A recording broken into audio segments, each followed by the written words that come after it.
Welcome to the robing room, the presiding Justice James A. Ardaiz robing room of the Court of Appeal, 5th Appellate District. We are here with retired presiding Justice James A. Ardaiz, the man for whom this room is named, and the man who designed not only the courtroom, working with architects, and built it out, but the courthouse as well, as we're going to learn. Jim was on this court and served as the presiding justice for a good fraction of it, 17 years, but 20 years in all. I'm George Nicholson, Justice of the Court of Appeal, 3rd Appellate District, and I had the pleasure of serving with Justice Ardaiz and being close friends, dear friends I would say, for the 20 years or so on the Court of Appeal, and we're just up the road on Highway 99, the 3rd Appellate District, in the state capitol. Before that, we served together as trial judges, essentially, and even before that, I knew of you. I doubt if you knew of me, but I certainly knew of you. This has been a long time coming, Jim, and I've looked forward to it. As part of the Judicial Council's Appellate Court Legacy Project, we are video recording, transcribing, and compiling historical accounts of the lives and experiences of retired justices, which now include you. And what I do when I do these interviews is we go through your life and times, but I begin by describing you in a nutshell as I've gleaned from talking to your colleagues, two Chief Justices, justices you've worked with, judges, and the lawyers who've appeared before you. And this is the way, synthesizing all of that into a modest length paragraph. You were presiding justice of the 5th Appellate District of the State Court of Appeal until you retired. Your new book will be out in December. It is a tale of one of the most sinister mass murders imaginable. You are again a practicing lawyer. You were a great prosecutor, judge, justice, and law professor. You are a skilled lawyer, compelling writer, inspiring artist, and a very able amateur architect. You wrote the Three Strikes Initiative that voters adopted overwhelmingly in 1994, and the California Supreme Court and United Supreme Court upheld as written. But now, unfortunately, as we'll get to, it's in some jeopardy under Proposition 36, which is on the ballot in a few weeks. You conceived and oversaw, as I noted, from the beginning to the end of construction, the distinctive new appellate courthouse, the one in which we're sitting here in Fresno.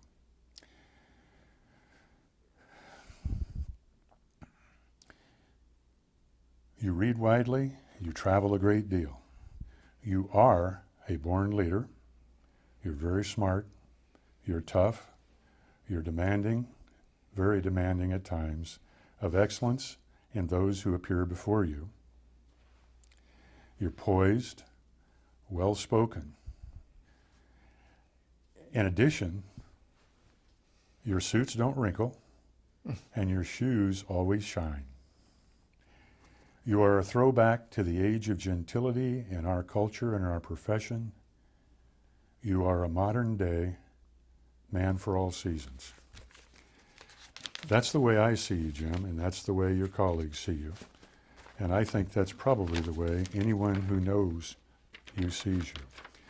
You've been very active and able throughout your life, Jim, and we're looking forward to memorializing some of it today. And there's only one limitation in what we're going to do today, and that is you're so much larger than life where you're not going to be able to spend all the time on it we might wish. But before we begin, I want to set the tone for you and your view of the law, your view of the court, and your view of the context within which you were practicing. So let's begin with the James A. Ardaiz reading room with Bernard Whitkin staring over your shoulder. And before we move on to the rest, explain why Bernard Whitkin is here and how that particular bust got here. Well, I think any lawyer in California probably has volumes with Bernie Whitkin's name on them on the library shelf, and every judge in California has that. We were very fortunate, and I certainly was as a young lawyer, to have the opportunity to become friends with Bernie Whitkin. And he became an informal mentor to me, and actually was very encouraging in my early career. He's important to this legal community. Our highest award is named for Bernie Whitkin. And so we wanted to put something in the courthouse that reminded us of one of the towering legal figures in this country, and that was Bernie. And so we had this bust made. There is an original. This is a casting from that. And put in here to remind us of a man who not only was an incredible intellect, but a modest and incredibly congenial man, and that's what we want to represent. Going beyond Bernie and your architectural design, over my right shoulder, your left, are the photographs of all the justices who served on this court from the beginning until the present. Why are those photographs in this room? You know, this room is very important to me, and when I retired, the judges did something that was overwhelming to me in naming this room for me. But this room is the place that we come before we go on the bench, and as you know, the place where we make decisions. And there's a great deal that happens in the informal discussions before you go on the bench and when you come off, and sometimes there's significant disagreement. I wanted it to be a contemplative atmosphere. I wanted it to be a gathering place for judges. I wanted it to be a place where they could talk, but I also wanted it to be a place where they were reminded of what they stand for and what it means to be a justice of the Court of Appeal.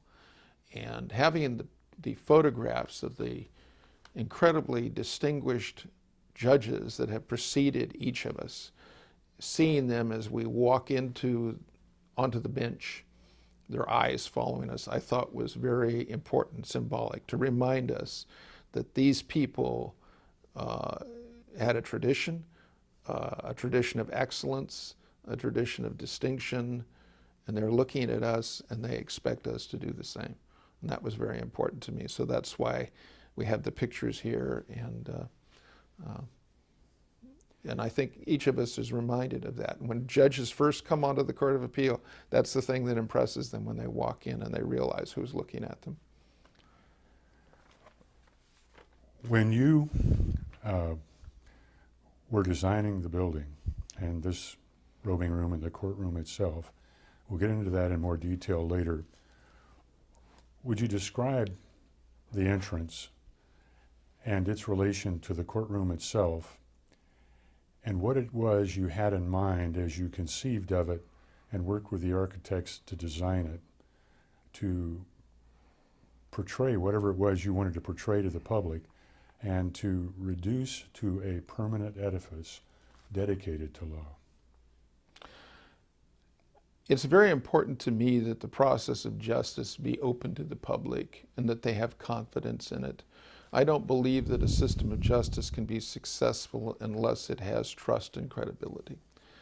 And I wanted the court to be perceived by the public as a place where justice was done, where their disputes were resolved, but nothing was in secret. It was accessible.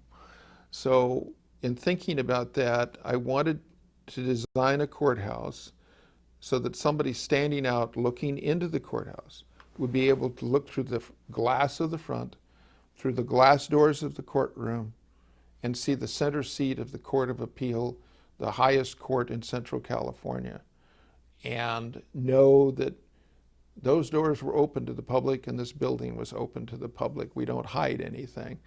And to have over the transom equal justice under law, so that when you looked in, You saw the highest court in Central California, you saw the center seat, and you saw equal justice under law framing that. That's what I wanted to accomplish. The California Court of Appeal is a statewide organization. It has 6 districts.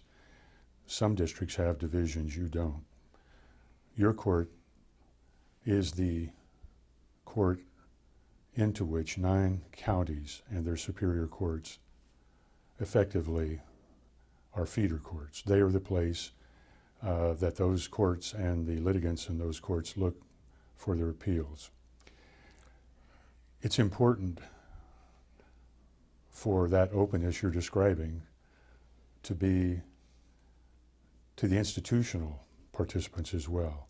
What did you do at the entrance to create the welcoming or receptive or open and transparent feeling for your institutional partners, your superior courts in your 9 counties? Well, inset into the floor in the foyer outside the courtroom are the 9 steel engraved seals of the counties. And they're set in kind of an oval pattern with the great seal of the state of California in the center. So in doing that, we were trying to say, these are the courts that we serve.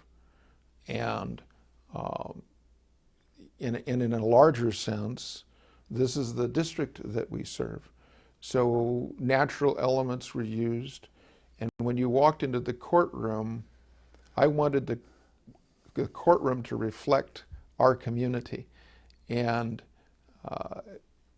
so when we encompass, I think, some of the greatest natural wonders in the world are in the 5th District.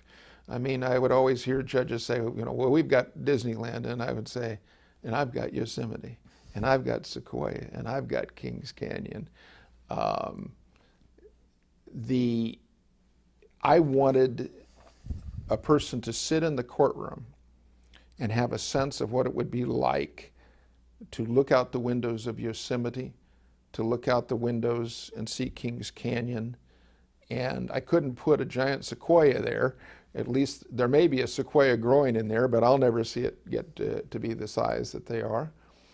And so you look out the windows, you see a meadow like you would see in Kings Canyon.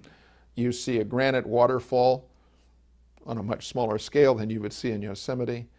And you see the granite walls along the back of the courtroom. And I think a lot of lawyers come in and they say, it's so overpowering in terms of its presence that I forget I'm in a courtroom. And frankly, that was what I wanted to do. I didn't think about it being an overpowering presence, but I wanted it to be a place where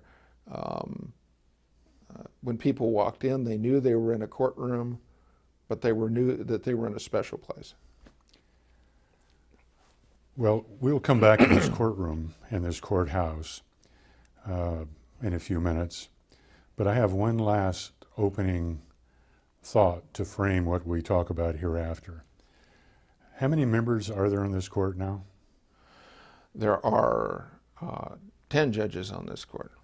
And while you were presiding justice, you participated in a process we'll talk about more later, whereby the justices that come to the Court of Appeal are nominated by governors. They're investigated by the bar, and they're confirmed by the Commission on Judicial Appointments. As presiding justice of this 9-county district, you would occasionally sit on such proceedings with the Chief Justice and the Attorney General. How many justices are sitting on this court now? Well, we just had one that's retired, but there are 10. Up to, okay. But as to all of them that are sitting, did you participate in the commission proceedings on them? I participated in the commission vote on every single justice sitting on this court. So as you retired from a building you built, and you left a court that you played a direct role in cobbling. Yeah. Let's get to the chronology now. And this part, to a lot of people, is of lesser significance than the cases and whatnot. But the way I like to do these interviews is to deal with you as a man and a jurist in a more global, a more spiritual perspective. I say that because, Jim, all of your cases that we're going to outline in a way that might surprise you a little later, all of your cases of the most notable consequence are in the law books. So that scholars, and that's what these films, these videos are designed for, can take the videotape and mesh it with your cases and do their own work and get the job done in identifying and cobbling and crafting a literary picture of you, perhaps, in the way that you literarily cobble and craft your novels and your nonfiction. So, when and where were you born, Jim? I was born Christmas Day, 1947, in Fort Wayne, Indiana. I should have known. What did your father do? Well, both my father and my mother were military officers. They married at the end of World War II. My father was an infantry officer in the Aleutians. My mother was a frontline field nurse in the South Pacific. And like most military people at the end of the war, they had to rebuild their lives. And so my father, who was from California, came back to California, got a job here in California. My mother, who was pregnant with me, was home with her family. And so I was basically born in Indiana because that's where her family was. And then they took me out here to California, and I've been in California since I was 6 months old. Do you have any brothers and sisters? I have one sister, Kathy. Is she anywhere near you? Do you No, see she lives back east. We talk and get a chance to see each other once in a while, but it's, like anything else, Yeah. a lot of space separates us. Where'd you go to school? Not college, but where did you go to school? Here in Fresno? I went to school here in Fresno. I went to local grammar schools, then I went to Fresno High School and graduated in 1966. Were you involved in any extracurricular activities?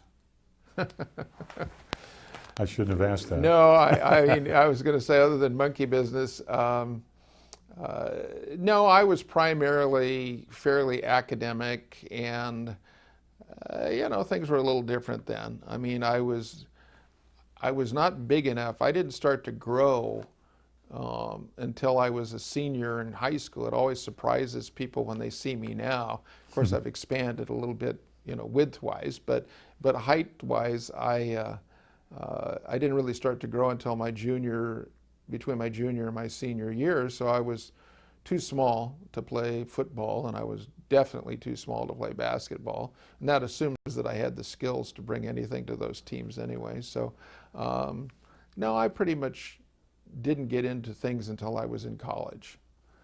You scared me for a moment when you used the phrase monkey business. Oh. One of your colleagues, Art Scotland, definitely engaged in monkey business in high school. Did you like school? I enjoyed school. I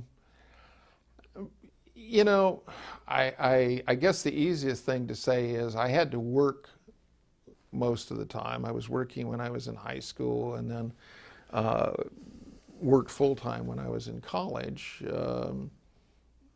because I was raised by a single mom. My parents' marriage collapsed very early. I was a small boy. So there were just a lot of commitments. It was kind of, my mother was very structured, and her approach to things were that you were expected to do what you were expected to do. And if you had time left over, well, then that was fine. So I was taught not to waste time and to use my time well. And so I worked and I went to school. It seems to have been a worthwhile formula your mother imposed on the family. Well, I probably appreciate it more now than I did then. Were there any teachers in high school you particularly liked? Yeah, I had teachers that stood out, teachers that took an interest in me. I had an English teacher, two English teachers that actually took a great deal of interest in me. I still have the book that one gave to me, inscribed. It was Madame Bovary by Flaubert. And so, you know, teachers, I think teachers saw something in me. They encouraged me. I had wonderful government teachers, Mr. Hampton, and my English teacher, Mr. Carey, and Mrs. Williams. They were tremendous. They were supportive of me. It's interesting that you focused on them in English, given, as we'll find out, the nature of your undergraduate degree. What did you want to do when you got out of high school? Well, that's an interesting question. I think the answer is that I wanted to go to college. You know, it was a little bit different time. It was a long time ago, 1966. We were just entering heavily into Vietnam. Young men were getting out of high school and either getting drafted or getting deferments going to college. It didn't occur to me not to go to college. I wanted to go to UCLA. I got into UCLA, and it was going to cost $3,200 a year to go to UCLA. Well, I didn't have $3,200, so I decided I turned down my admission to UCLA, and I went to Fresno State, which cost $50 a semester, and I was able to work and handle that. And you know, I was going to go my second year to UCLA, and then I met the woman that I ultimately married, and you know, that changed everything. But my plan was to go to medical school, and you know, I got a little burned out on school. I was working literally 40 hours a week and going to school and taking science classes, and you know, I just didn't have the commitment, to be honest with you. So I decided, you know, I like to talk, I like to think. I don't want to be a teacher, I'll be a lawyer. I didn't really know any lawyers, so that's what set me on that course.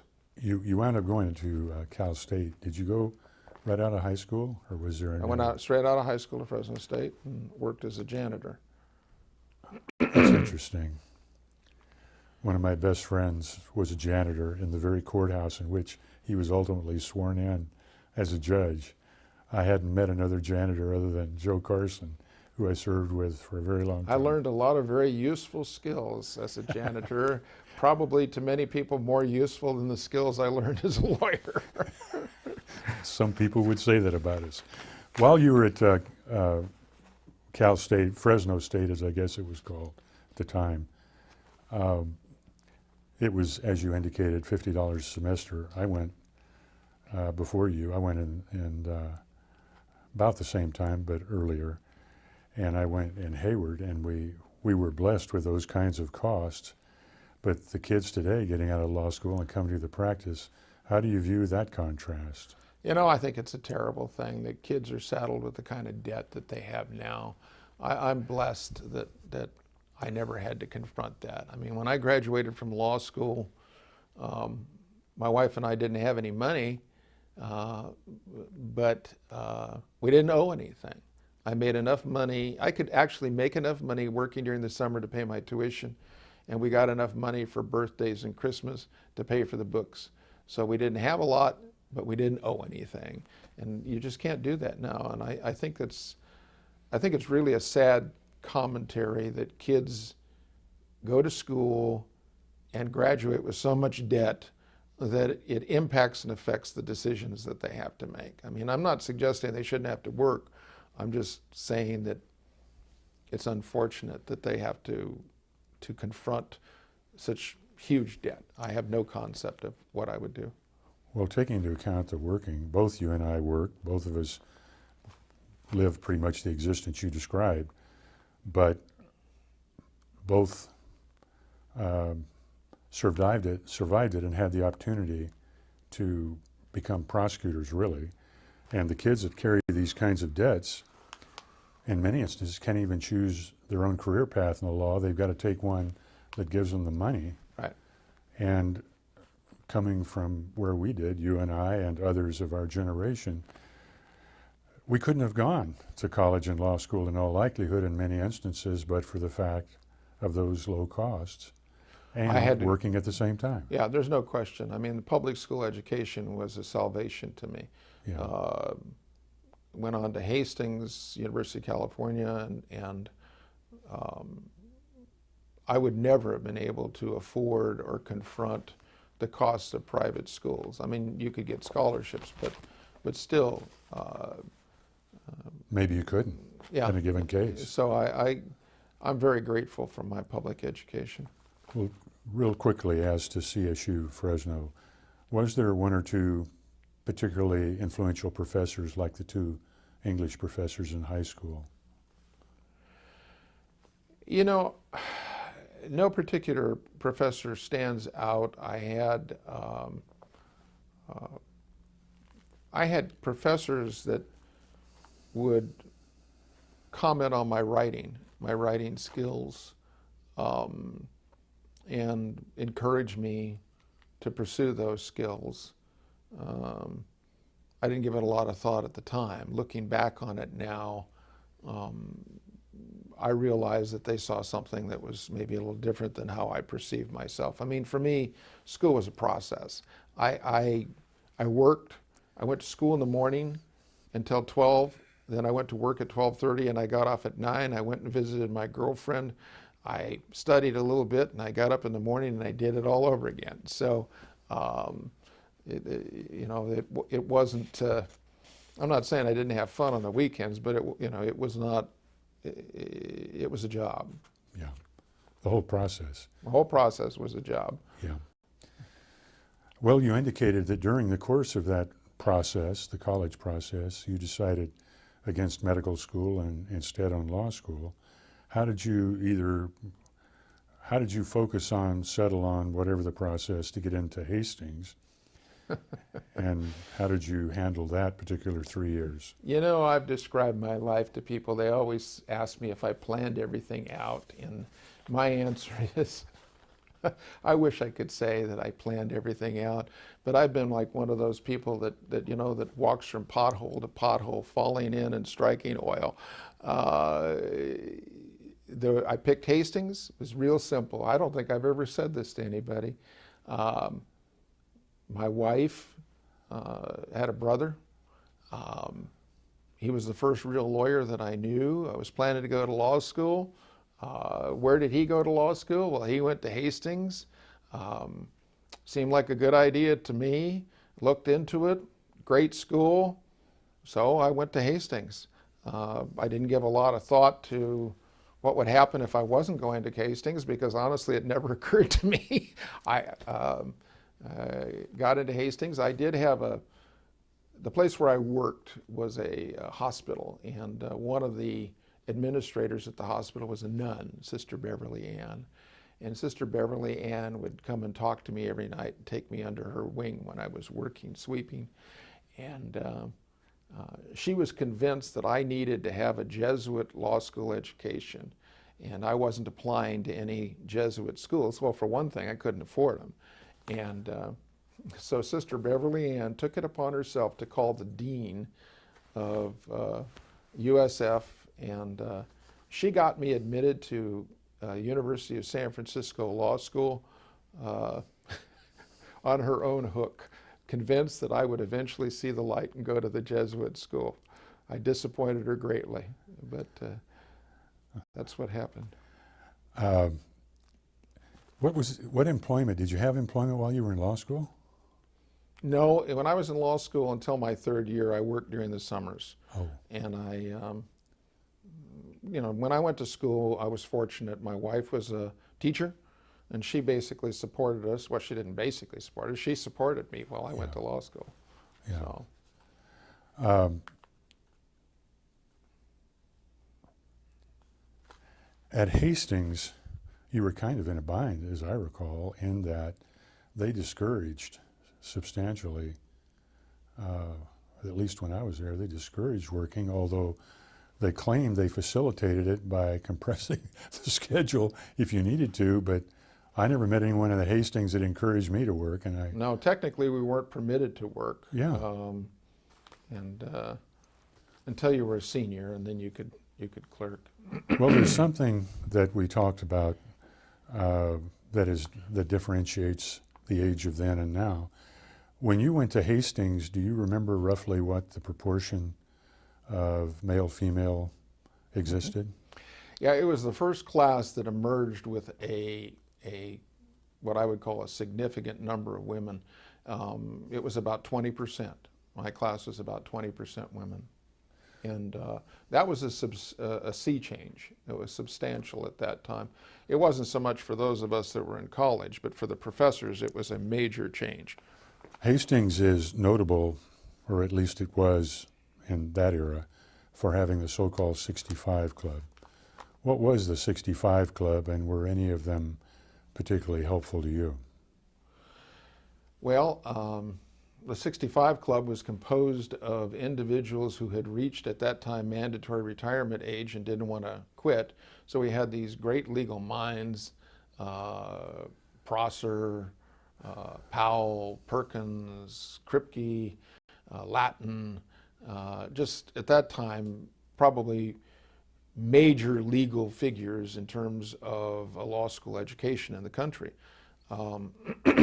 So Hastings started hiring these people, and we had the advantage of people who were not only incredibly accomplished and distinguished, but who literally wrote the books that were used in most major law schools in the country.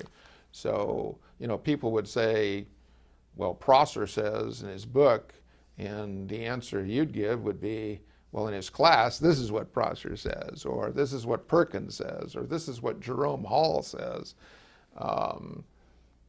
I think probably in terms of law school, I was like most kids. I was scared to death going to law school. And my first day in law school, I looked around and, I had so many kids there from Ivy League schools, young men and women from Ivy League schools, and it was Yale and Harvard and Stanford, and I went to Fresno State, and that's kind of an overwhelming thing. So, And you were a janitor. And I was a janitor, and people would ask where I went to school, and I would say Fresno State, and they'd, usually they'd say, well, they have a school there, and so it can be a little bit intimidating. I did well after my first semester. Which kind of reassured me that I could stay in the hunt. And I'd say probably the most influential professor I had in my first year was Jerome Hall, who taught criminal law and was regarded as probably the leading authority in the world on comparative criminal law. And he taught me lessons that to this day I've used in my legal thinking. I didn't appreciate them as much there. I mean, he beat them into my head. But looking back on him, he left an indelible impression on my legal philosophy.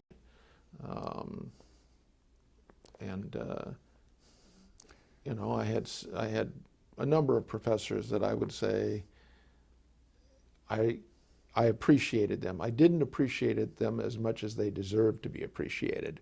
But in later years, I've realized what they meant to me. Let's go back to the janitor falling into the pothole metaphor.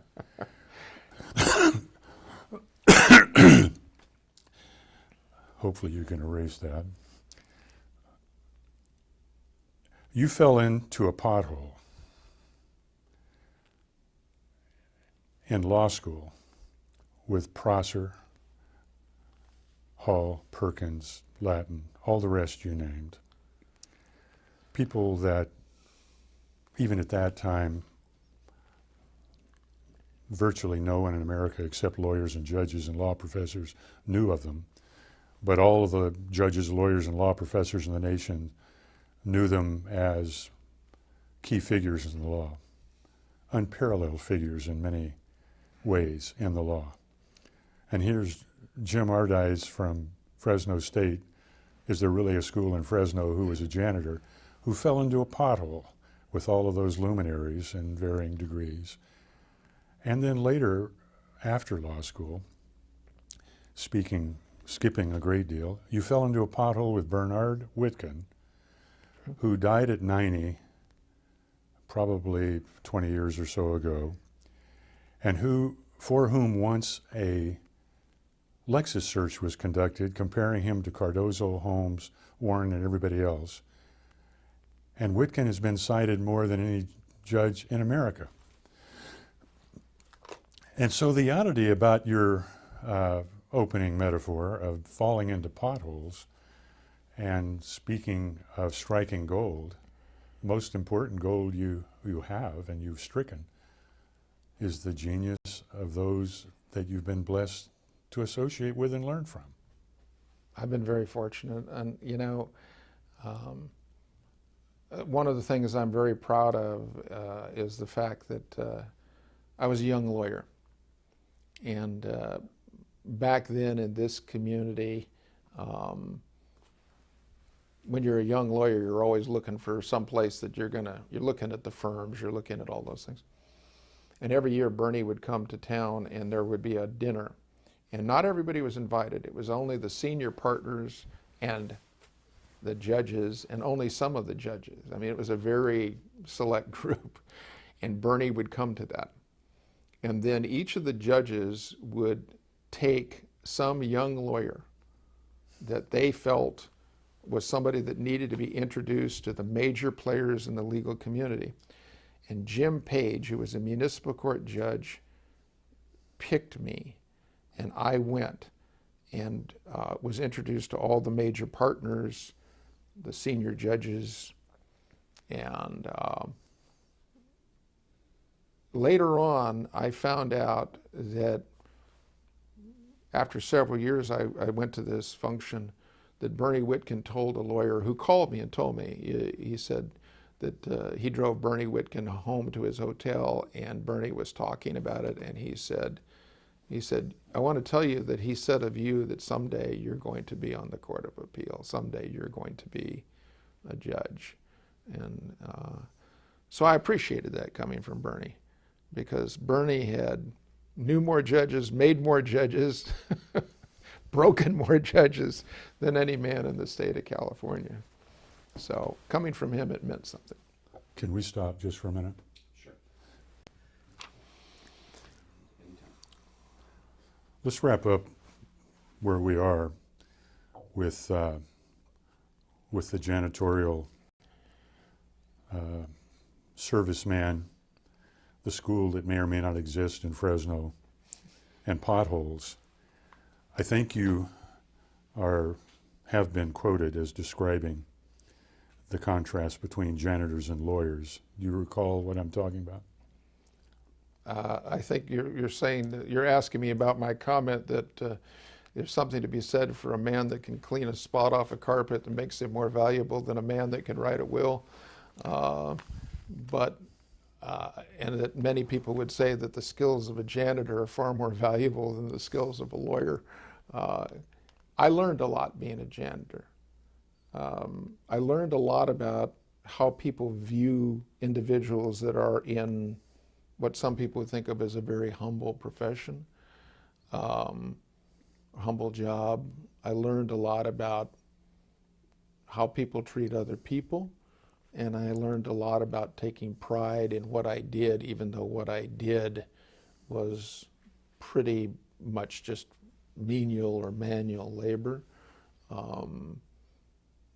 I think it certainly colored how I view the world and how I view people, far more than individuals recognize. That in my, early experiences as a child. I had thought we'd have your quip and move on, but I really have to remain here for just a moment. Given what you've just described, would it be fair to say that, taking into account what Cardozo wrote going on 100 years ago, justice, though due the accused, is due the accuser also. Fairness must not be strained until it's narrowed to a filament. We are to keep the balance true. In terms of reflecting on the people who came before you in the career that's going to unfold momentarily. And in terms of your perception of this courthouse, is it fair to say that your perceptions, your humility, and your wisdom gleaned from being a janitor spilled over into your relationship with crime victims and witnesses, as well as the lawyers and judges you dealt with, the public you dealt with in general, and the design of the courthouse?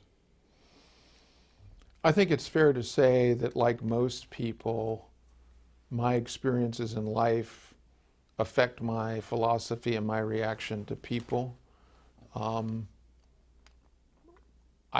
not sure that anybody would necessarily describe me as a humble person. I probably would say that I probably have more humility than people recognize, but not as much as I need. I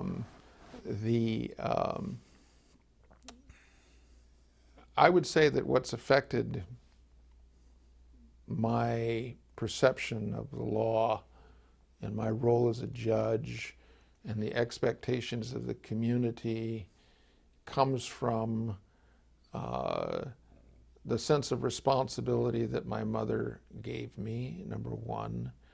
I was always taught that to those to whom much is given, much is expected. I was always taught that the talents that you have are gifts from God, and that the extent that you use them is what you give back in return, and that you're expected to do your best. I was always taught that the responsibilities that you have to your fellow human beings supersede the responsibilities that you have to yourself. And I was, as a small boy, I appeared in court as a witness, and that experience dramatically colored my perceptions of judges, my perceptions of process. I swore that I would never be a judge that would do what happened in that courtroom. It affected my attitude about children, children's cases, and in terms of my attitude about the law, I just looked at it as, and I look at this courthouse, and I look at my, whatever the value is of my contributions as a judge. I look at that as I tried to be consistent to what I believed in. I tried to do my best. I tried to be right. I recognized that I wasn't always going to be right. I tried to accept it when others disagreed with me. And that didn't mean that I didn't try and persuade them of my point of view. I tried not to allow defeat to deter me. And I tried to, when I became a judge, to pick role models that were people that I wanted to emulate. One of them is on this wall up here, Hollis Best, who became a mentor to me. And what was Hollis when you got here? Well, when I got here, he was a brand new Superior Court judge. And when I came to Fresno, ultimately, when his seat was vacated, when he was appointed to the Court of Appeal, I took his seat and he swore me in. And I think you heard me earlier refer to Jim Page. When Jim Page retired, I took his seat on the court, on the municipal court. Hollis Best, I took his seat, and he swore me in. Page swore me into the municipal court. And when I was appointed to the Court of Appeal, it was with the encouragement of Hollis Best. And then when I became presiding justice, it was because Hollis Best retired, called me into his office one day and said, "I'm retiring, and I've sent my notice to the governor and I've recommended that you be appointed to replace me. That's exactly what he said. And then he said, so where are we going to go have lunch? There was no, there was no conversation. I was stunned by that because I was pretty young, and so that, you know, the people like that played a huge role in my life.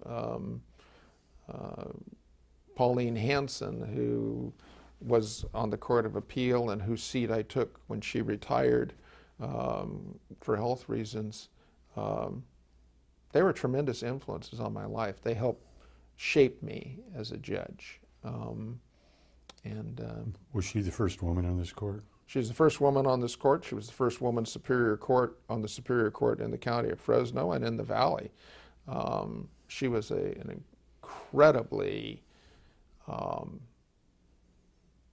incredibly intelligent, if not brilliant, legal figure. I mean, she had a huge legal presence, but she also had a tremendous personality in terms of her humility and her sense of human beings. She had great compassion.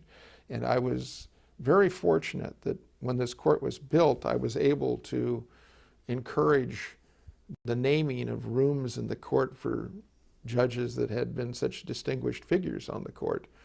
And so the courtroom was named after George Brown, who almost became Chief Justice of California. And the library was named after Pauline Hanson. We tried to pick rooms that we knew would be their favorite rooms and to kind of match their personality. And for best, the judges' conference room is Judge Best, because that's where all the noise is and that's where all the action is. That's where he always wanted to be. It sounds like you've been involved in another series of rolling potholes, but very briefly describe Bob Puglia and your relationship to him. I'm going to relate this back to Pauline. Bob Puglia, it was, of course, as you know, the administrative presiding justice of the 3rd District, and a figure of incredible force in the judiciary in California, and a man of uncompromising principle and integrity. He was one of the smartest men I ever met, one of the most articulate men that I ever met. He's one of the few men that could use a word that I'd have to go look up. And when I got on the Court of Appeal, I didn't have much contact with him because he was a presiding justice in the 3rd District. But I came into contact with him because of things that I was asked to do. And he became a figure that I admired, I guess is how I would put it. He wasn't my friend at that time. He was just a person that I admired. Then whenever I became a PJ, I was now shoulder to shoulder with Bob Puglia. And it's in a very interesting story. Bob Puglia got very angry with me at a PJ's meeting, and very angry. And he made a lot of statements that were probably intemperate, to say the least, in front of the then Chief Justice, Malcolm Lucas. And Malcolm said to me, you need to solve this problem. And you need to, and so I went to Bob. I drove to Sacramento.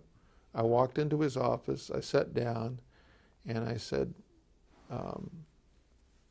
this involved redistribution of staff attorneys among the courts of appeal in California. And I had helped craft an agreement with Norm Epstein that essentially redistributed some of our openings so that we didn't increase costs, but courts that were more impacted.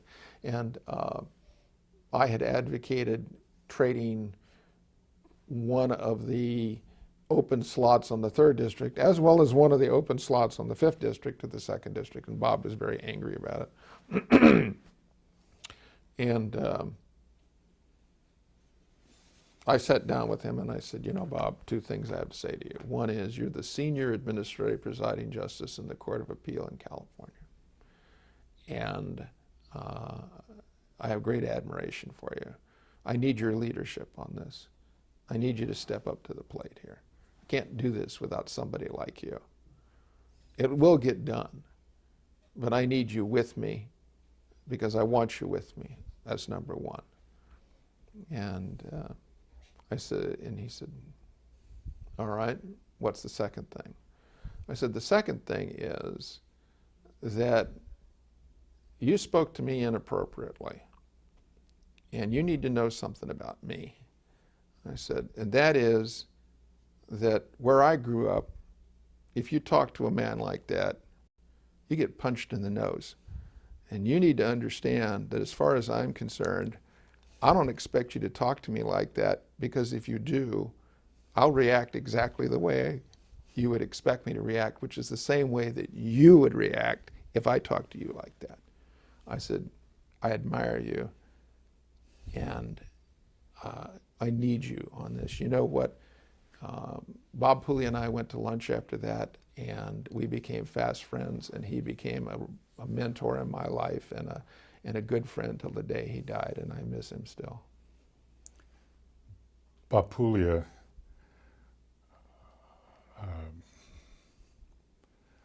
Bob Pooley is a remarkable person. The reason I brought him up and asked your experience and perspective, he was a remarkable, towering figure, but he loved you. I don't know whether to say like a son or a brother. And he viewed you, a soldier in arms, in terms of working on appellate and judiciary governance, because of the way that the 6 appellate districts were not often consulted. And so the incident you've described, I think, is a reflection of the ongoing problem that he had with the Judicial Council and the Administrative Office of the Courts, of their, not yours, their general lack of regard for administrative presiding justices in the 6 districts, which became more aggravated and less aggravated during the decades. But Bob loved and respected you, probably in a handful of a half a dozen or fewer colleagues and friends in the state. And he also, as to Pauline Hanson, told me personally he thought she was a remarkable woman and an outstanding judge. And I have never forgotten that. And I just wanted to put in context what you said. I'll digress to tell you one thing. Instead of paid interrogators, the process setting up this appellate court legacy project wanted to have justices doing the interrogating, because we know each other and we've got some context and knowledge, and it spills over from time to time. We need to go back. You've skipped over a lot and you've made things a lot easier, but let's go back just for a moment. When you got out of law school, before or after, how soon did you find out you were going to be a prosecutor? Well, when I was a senior in my 3rd year, I went to work for a very prominent personal injury firm in San Francisco, and I just didn't like it. It didn't suit my personality. I had worked during the summers in the district attorney's office, and so I decided to come back to Fresno. My wife and I, we had our family here, so we came back to Fresno, went to work in the DA's office, and that's where I tried my first case, and I loved being a trial lawyer, and I loved being a prosecutor. You say you tried your first case. You tried your first jury trial. Yes. Obviously, court trials go hand in glove with all of that. Yeah, I tried my first court trial when I finished my 2nd year in law school. I was a certified law student, and I always tell this story, and it's kind of funny. Lawyers go their entire lives without the Perry Mason moment, where the witness or the defendant cracks on the stand. And it just doesn't happen, and as you know. My first case, court trial, witness on the stand. Law student. I was a law student, and I stumbled and bumbled around and said, "You're lying." And the defendant said, "Yes, I am." And I was so startled that I said, "So you admit you lied?" And the judge said, "He already said that." And it scared me so bad I didn't know what to say. But the prosecutor that was in the courtroom supervising me started laughing and went back up and told everybody that in my first case, I was a born trial lawyer because I cracked the defendant in my first case. But that's true. I had that happen. My first trial, my first defendant, and he admitted on the stand that he was lying and he was guilty. Well, it is like you said, we all go through life without that happening. And to put this in context for future scholars that may look at your transcript, the video, or your cases, they ought to go see some Perry Mason TV shows and find out that while it doesn't happen in life ever, if at all, it happens every week on Perry Mason. It happens every week on Perry Mason. So that's, you became chief deputy. Yes. And when you became chief deputy, this was, you were thrust into the trial of homicide cases. Yes. Did you try more than one? Oh, I tried to figure it out one time. I don't remember how many murder cases I tried. I know that on an individual basis, I either I participated in over 150 homicides. I tried a significant percentage of those, and personally went to over 100 homicide scenes as a prosecutor. So that was my primary role, was handling homicide cases before I became a judge. Capital cases. Of course, back then we didn't have as many capital cases as we do now. The reason I made the comment I made earlier, asking you about Cardozo's quote and your judicial and architectural, your artistic perspectives, was that I knew you tried murder cases, a lot of murder cases. But you also dealt with rape and child abuse and all the other crimes. And to really know a man or a woman, probably better than most people know one another, it's to watch a man or woman act as the prosecutor in a child abuse, child molestation, child murder, rape murder. Parents are dealing with the parents of a murdered child, or the child or relatives of a murdered adult. Knowing what I know about the practice of law, and in particular that particular group of experiences, when you made the comment, it is a comment that has to be rebutted, and you're going to rebut it. True. Any public figure has people that perceive them as impatient or intolerant or lacking in wisdom and humility. I'll ask you point blank, and if you have a yes or a no to explain it, how could you handle the work that you handled and not have humility infused throughout your soul? Well, in terms of humility, if you look at it, I guess I look at things in terms of humility being respect for your fellow human beings and appreciation of the struggles that they go through, and a respect for that, a respect for human life, a sense of helping people. I always viewed my role as one of helping people. I felt like I was an advocate for, if it was a woman that was raped, I was an advocate for her. If it was a child that had been molested, I was an advocate for that child. they became very real to me. And if it was a murder case, then I was an advocate for the murder victim. And I was an advocate for justice, and I was deeply enmeshed in that. And I think I probably was, I would become so emotionally steeped in it that I could be probably described as relentless in terms of my pursuit of a result that I thought was appropriate. I think, people confuse humility with expectations about personalities, and I kind of look at it as I care a great deal about my community.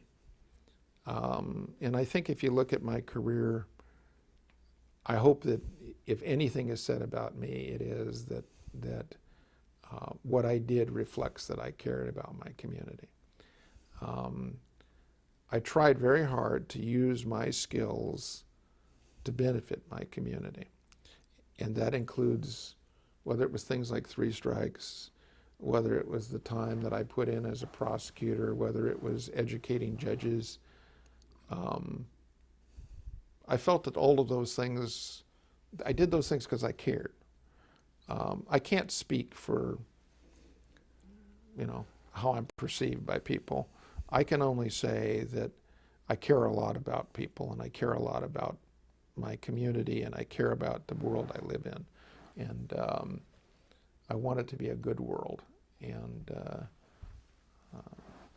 so I don't give up on it, I guess is how I would put it. And I don't give up on trying to shape it. Now, maybe that shows a lack of humility because I want it to be shaped the way I think it ought to be shaped. But I walked away from my experience as chief of homicide with an incredibly deeply ingrained respect for life and for an understanding of human misery and human emotion. And I didn't want to see people have to go through those things. I guess that's kind of my answer. At some point during your experience, that experience you just described, you either decided or someone decided to try to persuade you to become a judge. Yes. Because you weren't appointed the first time. I think you ran for judge. I was elected, yes, to an open seat. What persuaded you to do that? Well, I was young. I was 32. I was doing a job I loved. I was chief of homicide. And Judge Page told me that he was going to retire, and he encouraged me to run for his seat. Well, I hadn't really given a thought to being a judge at that stage in my life. I mean, judges were old guys. Judge Best, who was a Superior Court judge, encouraged me to do it. And then some of the other judges came and said, we would like you to do this. So I thought about it. I talked about it to my wife because I'd really planned to become the district attorney. That was my goal. She thought it was a good idea, and so we put together a campaign, and she, went door to door, and she towed two of my kids around in a little red wagon. She was pregnant with our 3rd child, and she would haul them around and knock on doors. And actually, I was too shy to knock on doors. I hate to admit that, but I was unable to face anybody face to face and say, "Would you vote for me?" So it was my supporters that did it. I didn't have the nerve. Well, as we're going to find out, your electoral experience as a municipal court judge, your knowledge and understanding of voters and the public, and the contentious matter of judges in an electoral forum would be carried forward, and you would deal with this as the chair of a task force. I think the Chief Justice appointed you chair of a task force on judicial elections. Yes. And of course, as an appellate justice, you were involved in appellate court elections as well. Rather than take this in an order later, let me get to that just for a moment. What did you learn about judges and elections, judges as people, judges as judges or potential judges, and the people and the electoral process? Well, the first time that I was up for election in the Court of Appeal, as you know, you're running in each individual county, and you're on the ballot. And I remember at the time, Senator Puchigian, I was at his election party, and he is now, of course, a sitting justice on this court. But he came to me and he said, "Oh, you guys are doing fine. He gave me the percentages in Fresno County, and I immediately recognized there was a problem. And so I went home and I started calling different counties to see what was happening. And that was in 1990, I believe it was. And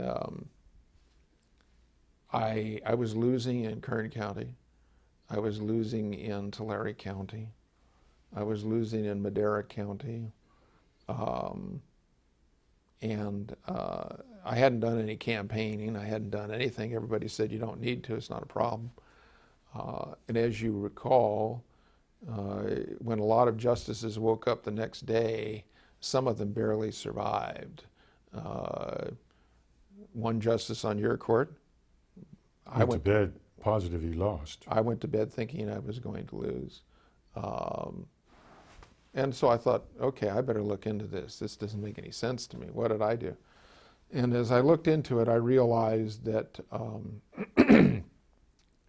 it was because of the names of the judges and ethnic names.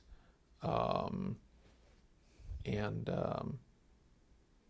course, that was disillusioning to me, but I said, well, this just doesn't make any sense. So I looked at everything in the state, started looking at the voting patterns. The Chief Justice, I told the Chief Justice about it. Which Chief Justice was that? That was Ron George at the time. And Chief George had me, he appointed me to a committee to make recommendations. And I made recommendations. I went through and I showed the demographics of voting for judges, how it worked, why people voted, and the interesting thing was that many people didn't vote in judicial races, which meant that people that don't like judges, their vote became disproportionately more influential than others, and so it drove your percentage down. So I found out that in my race, as many other judges, half the voters weren't even voting. They'd vote for the top of the ticket, and then they didn't vote. So what I recommended is that we go out, we make an aggressive campaign with respect to the Secretary of State, that we go to the various papers, we get endorsements, we conduct a dignified voter information campaign. And we didn't go out and collect money, but as a result, those recommendations were adopted by many courts, and as a consequence, the next time we ran, we completely reversed that. And we had endorsements from the newspapers, and our voter profile went up, and so our election percentages returned to what I thought they should have been, which is in the high 60s and 70s. Instead of, as some of our colleagues found out, thinking that they had 50.1%, because people don't know much about appellate court judges. So voting against them is kind of, they just, you would find they'd vote against you because you're a woman, because you're Hispanic, because you were African American, because, all kinds of reasons that have nothing to do with qualifications. They didn't have any other reason. All they had was superficiality. Superficiality. In terms of... it made a big change. I was happy to see that change take place. Well, you played a pivotal role, obviously, with your task force and the complicity of the Chief Justice. But let's clarify one thing. Appellate elections are simply confirmation, yes or no. Correct. That's why you focused on percentages. So there's really, at least usually, no conflict, no candidate running against you. But if there are contentious things, for example, done by the Ninth Circuit, an awful lot of voters don't know the difference between the Ninth Circuit and the Fifth District. So if they're mad at the Ninth Circuit for throwing out the Boy Scouts or they vote the against the Pledge of judges Allegiance, on the Fifth District. That's right. you've got a target on your back. But what you did overcame that. Now with the trial courts, they have contested elections, but only if someone actually files. So it's a little different because overwhelmingly, very few of them are on the ballot. But you're an unusual person because you've been a trial judge having gotten there by election. You are an appellate justice who not only has endured the ordeal of an appellate retention election, but almost losing it. And then, as you've done with everything else in your life, doing something about it. One man can make a difference.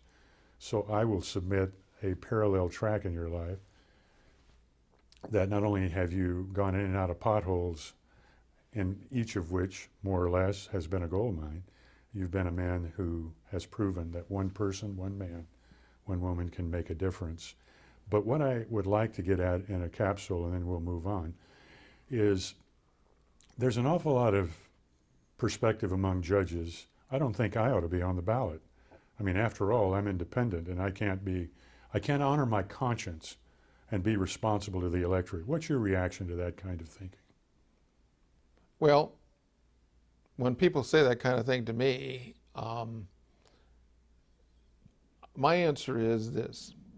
People who have the kind of power that judges have, the amount of influence on the lives of their fellow citizens, that it's extremely important that our citizens have something to say about who those people are. And so as much as I dislike being on the ballot, I really believe that it is important that the public be able to vote for those people. I think that's important. We're not dictators, we're servants, public servants, and I think the confirmation election for appellate judges is an appropriate thing. For trial judges, as much as I dislike the process of elections for trial judges, I honestly have to say that I still feel that it's important that the public choose who has that role. And so I disagree with those that think that judges should be appointed and never be subject to public acceptance, public vote. I disagree with that. Can we take another momentary break? Besides your skill discovered early on by your English teachers in high school, obviously oral presentation, I like to think of both written and extemporaneous being part of being a lawyer. I know you well and you do too. It's best that we argue when we can extemporaneously, or apparently so. One of the things you have done throughout your career as a law student briefing cases, as a prosecutor, whether in court trials or jury trials, as a municipal court judge, superior court judge, an appellate justice, and I assume that you've been on the Supreme Court from time to time as a pro tem. Yes. Throughout all of those, oral argument. Wrote one of the first dissents of a pro tem on the Supreme Court. Let's get to that one. One of the commonalities is oral argument becomes a way of life for you, either you doing it or having it done to you. When you're doing it, I suspect you think you're doing a good job and you're going to turn that judge around if he appears to be on the wrong track. But when you're the judge, whether trial or appellate, sometimes you have a different perspective. What's your perspective of oral argument as a trial judge and an appellate judge? Well, I think by the time you get to an end of a case, whether you're a trial judge or an appellate court judge, you have already started to form a reaction to the case. So this idea that at the time oral argument takes place, you have a completely open mind, if you have, I just think that judges aren't turnips. I mean, they've started to evaluate the way they think the case should turn out at that point. Because that's what we're always thinking about when you're sitting on the bench. You're reacting to whether you believe things, don't believe things, you're reacting to legal arguments, you're forming opinions, and all of that is kind of merging together into an ultimate conclusion. So by the time lawyers argue the case, I always looked at it as really talking me out of my tentative reactions. And I would say that I tried to ensure that I was receptive to a different point of view. And the same on the Court of Appeal. I mean, we walk in now, we front end load opinions, we've got drafts that are written before the lawyers argue. Those drafts clearly demonstrate a certain mindset. So I tried to walk in to provide them the opportunity to convince me that at least my tentative reaction to it was incorrect. That's kind of how I approach it. Does it have value? Yeah, it has value. I mean, I frequently found that attorneys would convince me that maybe something that I thought was incorrect. Sometimes they would actually get me to change my mind in a way that was not beneficial to them. Because after listening to their argument, I decided they didn't deserve to win, and I had tentatively looked at it that way because I began to see the holes in it. So I think there's a value to it. I think people that say there's no value to it are wrong. I just think that the idea that you're going to come in and overwhelm a judge with the brilliance of your rhetoric, it's just not going to happen, okay? I've never seen it happen. I've seen lawyers carry the day, but generally it's because they manage to focus, particularly in the Court of Appeal, where the judges have been around. And they've been trial judges, most of them. They've been trial lawyers. They're going to cut through the rhetoric, the snow job, the emotion, and pinpoint the exact issue they have to decide. You want to be an effective lawyer? Hit the point that those judges have to decide. And those are the times that I've seen lawyers really shift the court. When they hit the bullseye on the point, and they are perceptive enough to understand how they have to shift the court. You're making a distinction, I think, between a blunderbuss oral argument and a focused oral argument. Don't you have the same problem often in the briefing, where instead of focusing on the potentially pivotal issue, a lawyer will put in 12 or 14 issues. Buried within those, perhaps, is that single issue about which you and your colleagues might, in a given case, have a problem. And you have to hunt for it almost. Well, that's true. I mean, you read these briefs now. It's interesting now that I'm away from the court and I look at things from the standpoint of a lawyer. My perspective is significantly different, understanding what those judges are thinking, than the average lawyer would have. I just don't look at cases the same way. There are 6 appellate districts in the state, and there's some subdivisions of that. But within those 6 districts, there are divisioned courts of appellate districts and undivisioned. What is your court? Is it divisioned or undivisioned? It's a unified court. So the unified courts are the 3rd district, the 5th district, and the 6th district. All the rest of the courts have divisions. And so in the unified courts, the presiding justice, there's only one, becomes automatically the administrative presiding justice or chief judge. In the courts with divisions, each division has its own PJ, and the chief selects the chief judge, the administrative presiding justice. Which of those, unified or ununified, do you prefer, and why? Well, I prefer the unified courts without divisions. I think it allows the judges to work with one another. You don't end up with stratified panels. You're in the course of a year at the 5th, for example, and I know the same is true at the 3rd. The judges rotate. So each month's panel is going to be something different. So you don't end up with a situation like you would end up in a court with a division, where you end up with two judges who have one political philosophy, or one judicial philosophy, I should say, and another judge who's constantly writing dissents, and the disagreement and the acrimony. I just think it produces a healthier court. That's just my view of it. Is there a potential, in your view, of that structure, unified structure, promoting collegiality in general, because everybody gets to know one another perhaps better in an environment where they're pushed together and have to work together? Definitely. I just think that it's, you work with other people, you gain respect for other people. If you gain respect for the intellectual power of another individual and their character, you value their opinion more. It forces you to consider your own position.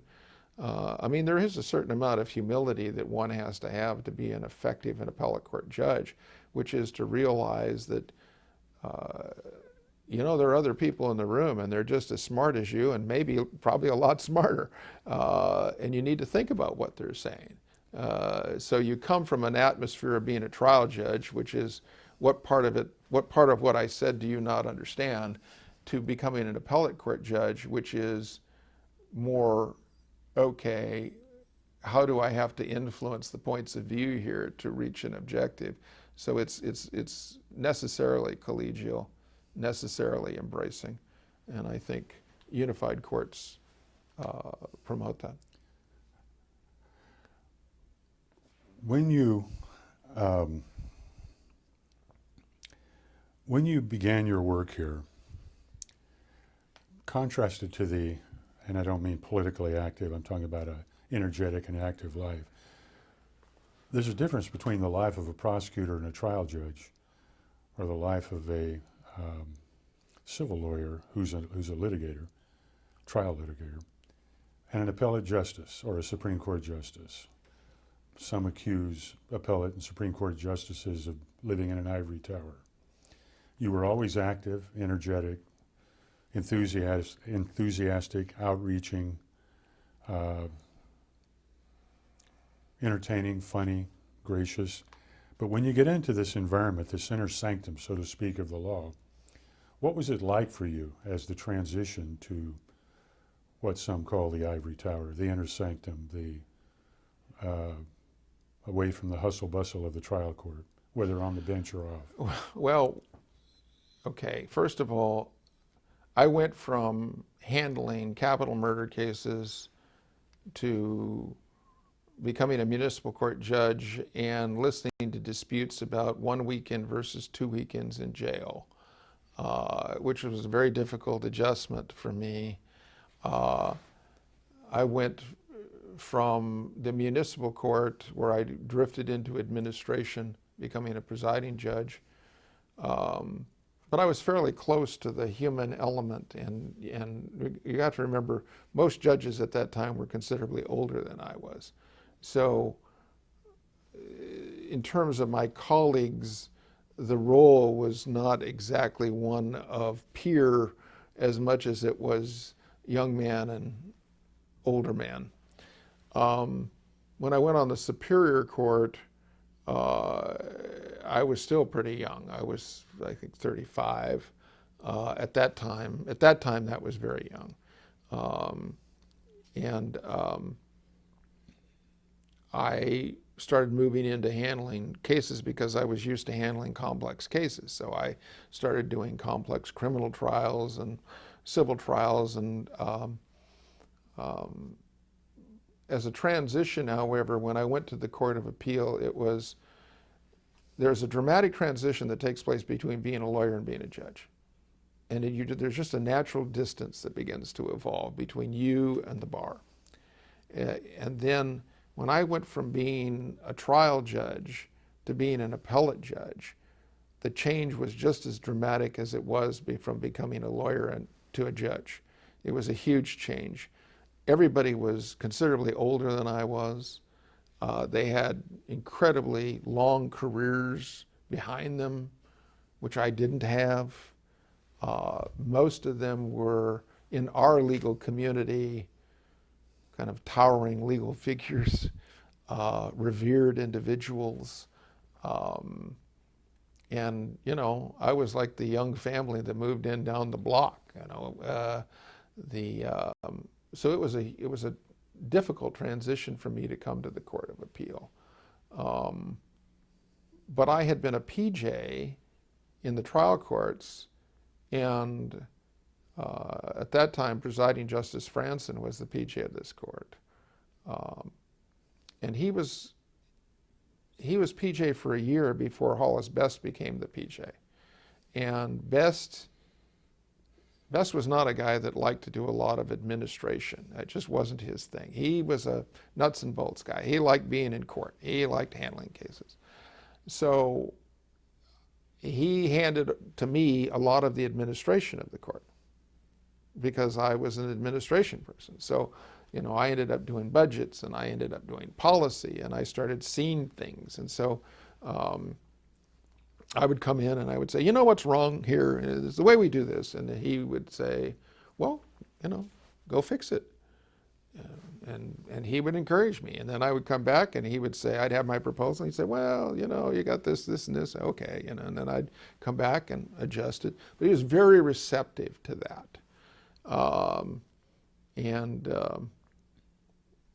That's when I began to fall into a role where my colleagues began to look at me more as a presiding judge. And then when I evolved into that role, the transition was easier. But at that time, I started doing things on a statewide basis. I mean, we had the Chief Justice Malcolm Lucas had assigned me to a committee to evaluate the hourly fees for the various appellate projects. And I started looking at them and I said, I don't understand this. So it doesn't make any sense to me. It's just a bunch of numbers. I mean, what's this mean? And nobody seemed to be concerned about it except me. And I went in and I asked what all the numbers meant, and I found out that lawyers were billing for reading advance sheets, and lawyers were billing for, you know, all kinds of things. And I said, well, this is ridiculous. So I wrote a memorandum, and they sent me off, Hollis Best sent me off to work with Bob Puglia. He says, you have to convince Judge Puglia. So that's where I really first met Judge Puglia. And Judge Puglia said, I'm going to assign Judge Davis to this, Rod Davis. And Rod Davis and I had gone to law school together. So here are these two young guys, I have to say this, Davis actually, I was going to say two young guys who really didn't realize what they were taking on, but Davis actually did. He told me, he said, you're crazy. I can remember he and I having lunch, and he said, this is never going to happen. And I said, no, we need to fix this. This system is wrong. So we went and appeared in front of the assembled administrative presiding justices and the Chief Justice of California. They were brand new. I mean, I'd only been an appellate court judge for about a year and a half, 2 years. So I walked in there, sitting down at the end of the table, and Davis is basically leaning over and saying, you really got me into a fine mess. I mean, he was looking for he was there for me, but there was space in between us. And Malcolm Lucas, who had that deep rumbling voice, I mean, looked like a Chief Justice straight out of Central Casting, asked me questions, and I started talking to him about statistics and what was being done. And I remember Presiding Justice Anderson of the First District said, are you kidding me? This is what we pay for? And they started looking at it, and as a result of that, ADOAC was created, and to regulate the costs of the appellate projects. And that's why today we have regulated appellate projects, and we saved millions and millions of dollars by redoing the way that we pay the projects and how they function. That was as a result of that. Another pothole. Yeah, another pothole. I mean, what is ADOAC? Tell us what that stands for, if you can. I've never. Well, it is. You know what? I never did quite understand what ADOAC stands for. It's essentially the appellate projects oversight committee. It's a screening committee for the fees. Yes, And it did then consist of judges largely, but it's a little larger now, isn't it? it's judges and some members of the projects and some private lawyers. And what it does is it brings under control the costs of appeals. And so ADOAC now has become an ingrained part of what we do. But that's how ADOAC came into being. From ADOAC, then the elections committee, and from the elections committee, ultimately to some of the bigger things that I was asked to do. Two sidelights. One, reminding you one man can make a difference. And secondly, Rod is now retired, as are you, and he is an Episcopalian priest. He is. I'm very proud of him. We went to school together, and remarkable man, and I nobody could be happier than I was for the day of his ordination. I just to see somebody achieve that at that stage of life was a remarkable thing. Tom Hollenhorst, another of our elder colleagues, he's on the 4th District Division 2, Yes. has written and published a master's thesis about and promoted issuance of tentative appellate opinions prior to argument. I'll tell you going in, Puglia not only didn't agree, but would have never, as long as he lived and worked, allowed this to happen in the 3rd Appellate District. What was your reaction to Tom's master's thesis? Well, I didn't agree with it. First of all, I think the problem is it's one thing for me to acknowledge that when you walk into court you have a tentative reaction to things. It's quite another thing to put it in writing. It's very hard to convince people that are arguing a case that it's like the judge walking out and saying, okay, before we begin, I'd like to tell you that I think that you lose and you win, and this is why. And then you're looking up and you're at the losing end of this and you're thinking, now I've got to talk these 3 judges out of this opinion that they've already agreed to. I think that it's demoralizing. I think that it, to a certain extent, trivializes the process in the sense that it causes people to think that we really don't have open or receptive minds. It's very difficult to believe that judges have receptive minds that have, for all intents and purposes, already signed their names to the bottom of an opinion. So I know that Justice Hollenhorst's view is that it causes people to focus on it, and he really believes that they're receptive, and I think they are receptive. I don't think it's about whether the judges are receptive. I think it's about the image that it creates to the people that are in front of the bench. And in that sense, I disagree with it, and I share Judge Puglia's point of view. It's empirically, nobody's agreed with him but his own district and division, as far as I know. But to clarify one thing, I'm not sure that you said this, but it is a submission to the lawyers before oral argument. Correct. An actual draft. So it's not just you giving a verbal heads up like you just said. I'd like you to know that you're going to win and you're going to lose and this is the reason. But I'm only doing this tentatively. It's actually in writing and mailed out to them ahead of time. I think it has I can't help but have an impact in terms of your perception of whether the judges are really receptive to your point of view or have an open mind. And I think that's very important for people to believe that judges have open minds, because I think they do. And I think, as I said, I got to the end of a case, sure, I'd begun to formulate an opinion, but I was receptive to another point of view. And I think it takes away from that perception of receptiveness. I want to have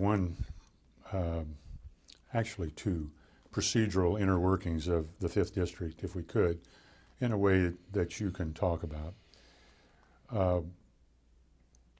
What is the difference between a hot bench and a cold bench at the appellate level? Well, generally a hot bench is one where there's a lot of questions that are asked of the lawyers. Um, it's very active, vigorous with respect to the process. I think a cold bench is one where the judges usually don't say very much. They're watching. To me, asking questions of lawyers is only useful to make a point. And you're trying to make a point two ways. You're either trying to make your point to your colleague over on the other side of the bench, that he, she has, see, this is what's wrong with your opinion, and this is why my opinion is right, or you're trying to steer a lawyer towards a point of view and expose the weaknesses and or the strengths in their position. You know, most of the time, we've actually thought about what you're talking about.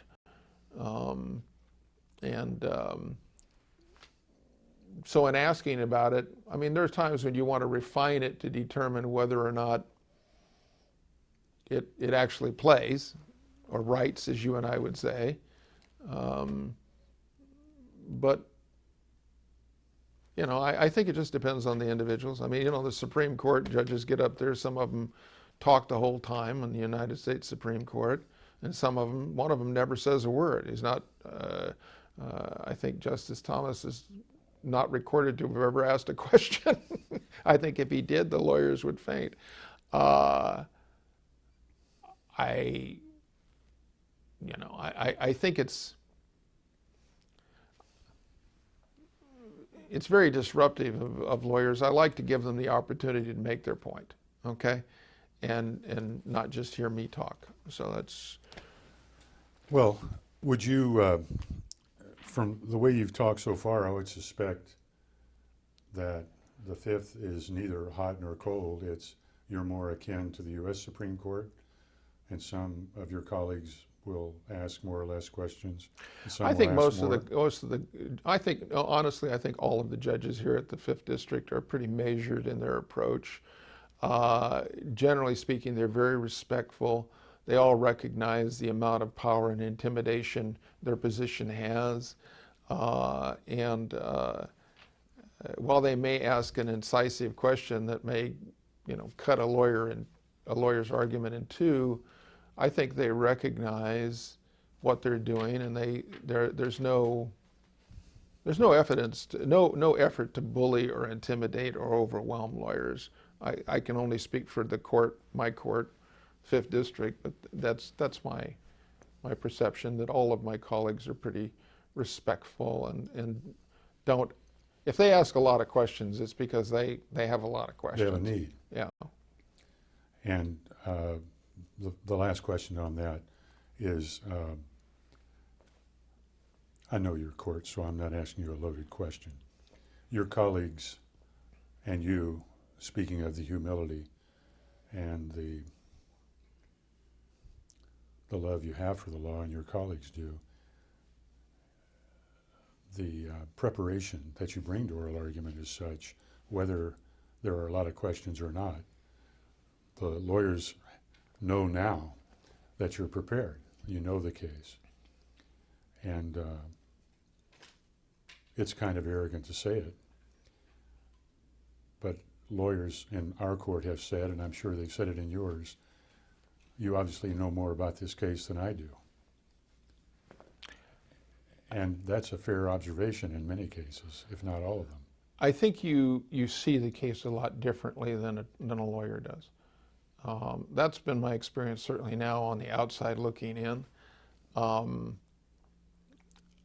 When I see a case and how I look at it as a lawyer, I look at it as a trial judge, I look at it as an appellate court judge.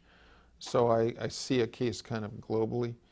I think what happens as appellate court judges, and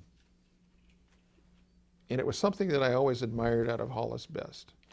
I could never understand how that man could look at an issue, and I knew he didn't know anything about the law on that issue. And he could generally come up with an answer that was probably pretty close to correct. And I thought to myself, how does he do this? And what I've concluded is that he understood the logic of the law. And most lawyers don't understand the logic of the law. Most judges don't understand the logic of the law. And I think if you can acquire that sense, the law does have a logic and a consistency in principle and in consequence that is discernible. And I think when we see somebody and we say he or she has an incredible legal mind, I think what we're saying is they understand the logic of the law, and it sets lawyers and judges apart. He had that. And I think, and I've seen judges that I think understood the logic of the law. I mean, I used to read some of Bob Puglia's opinions, and I'm not going to tell you that I agreed with everything that he said, but I will tell you that there were things that he wrote when I thought, my God, you know, not only is that true, but how come I never saw that? And so, I think over the years you absorb some of these things and your ability evolves. And I'd like to think now that at least I have the beginnings of understanding of the logic of the law.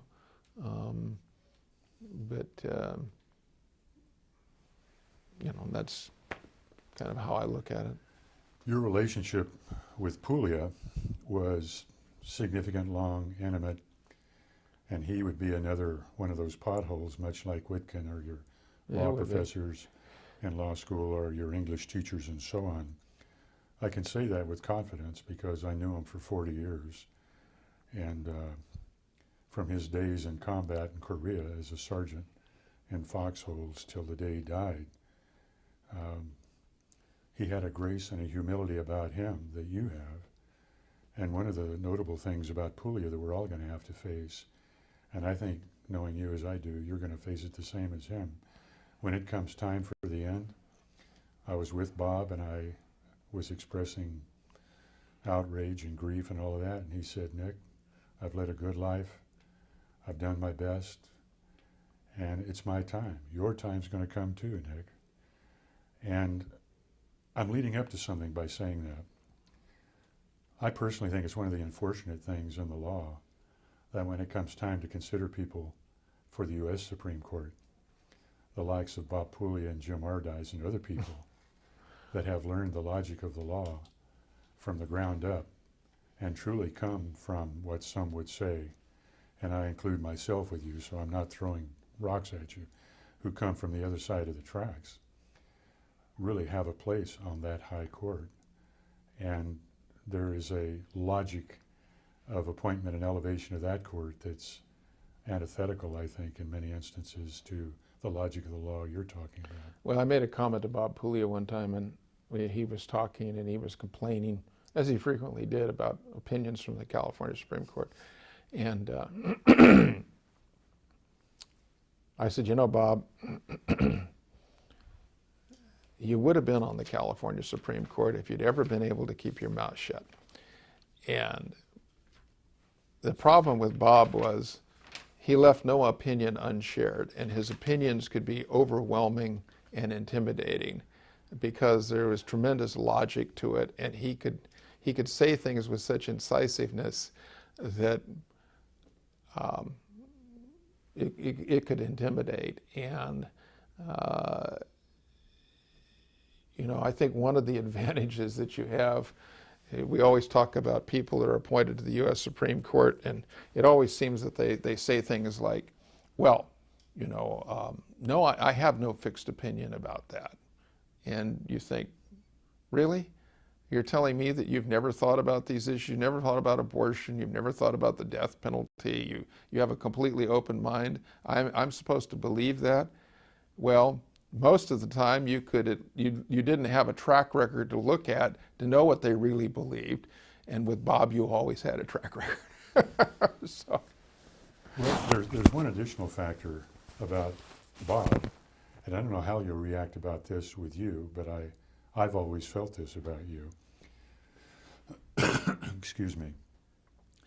As they say, everyone's entitled to their own opinions, but no one's entitled to their own facts.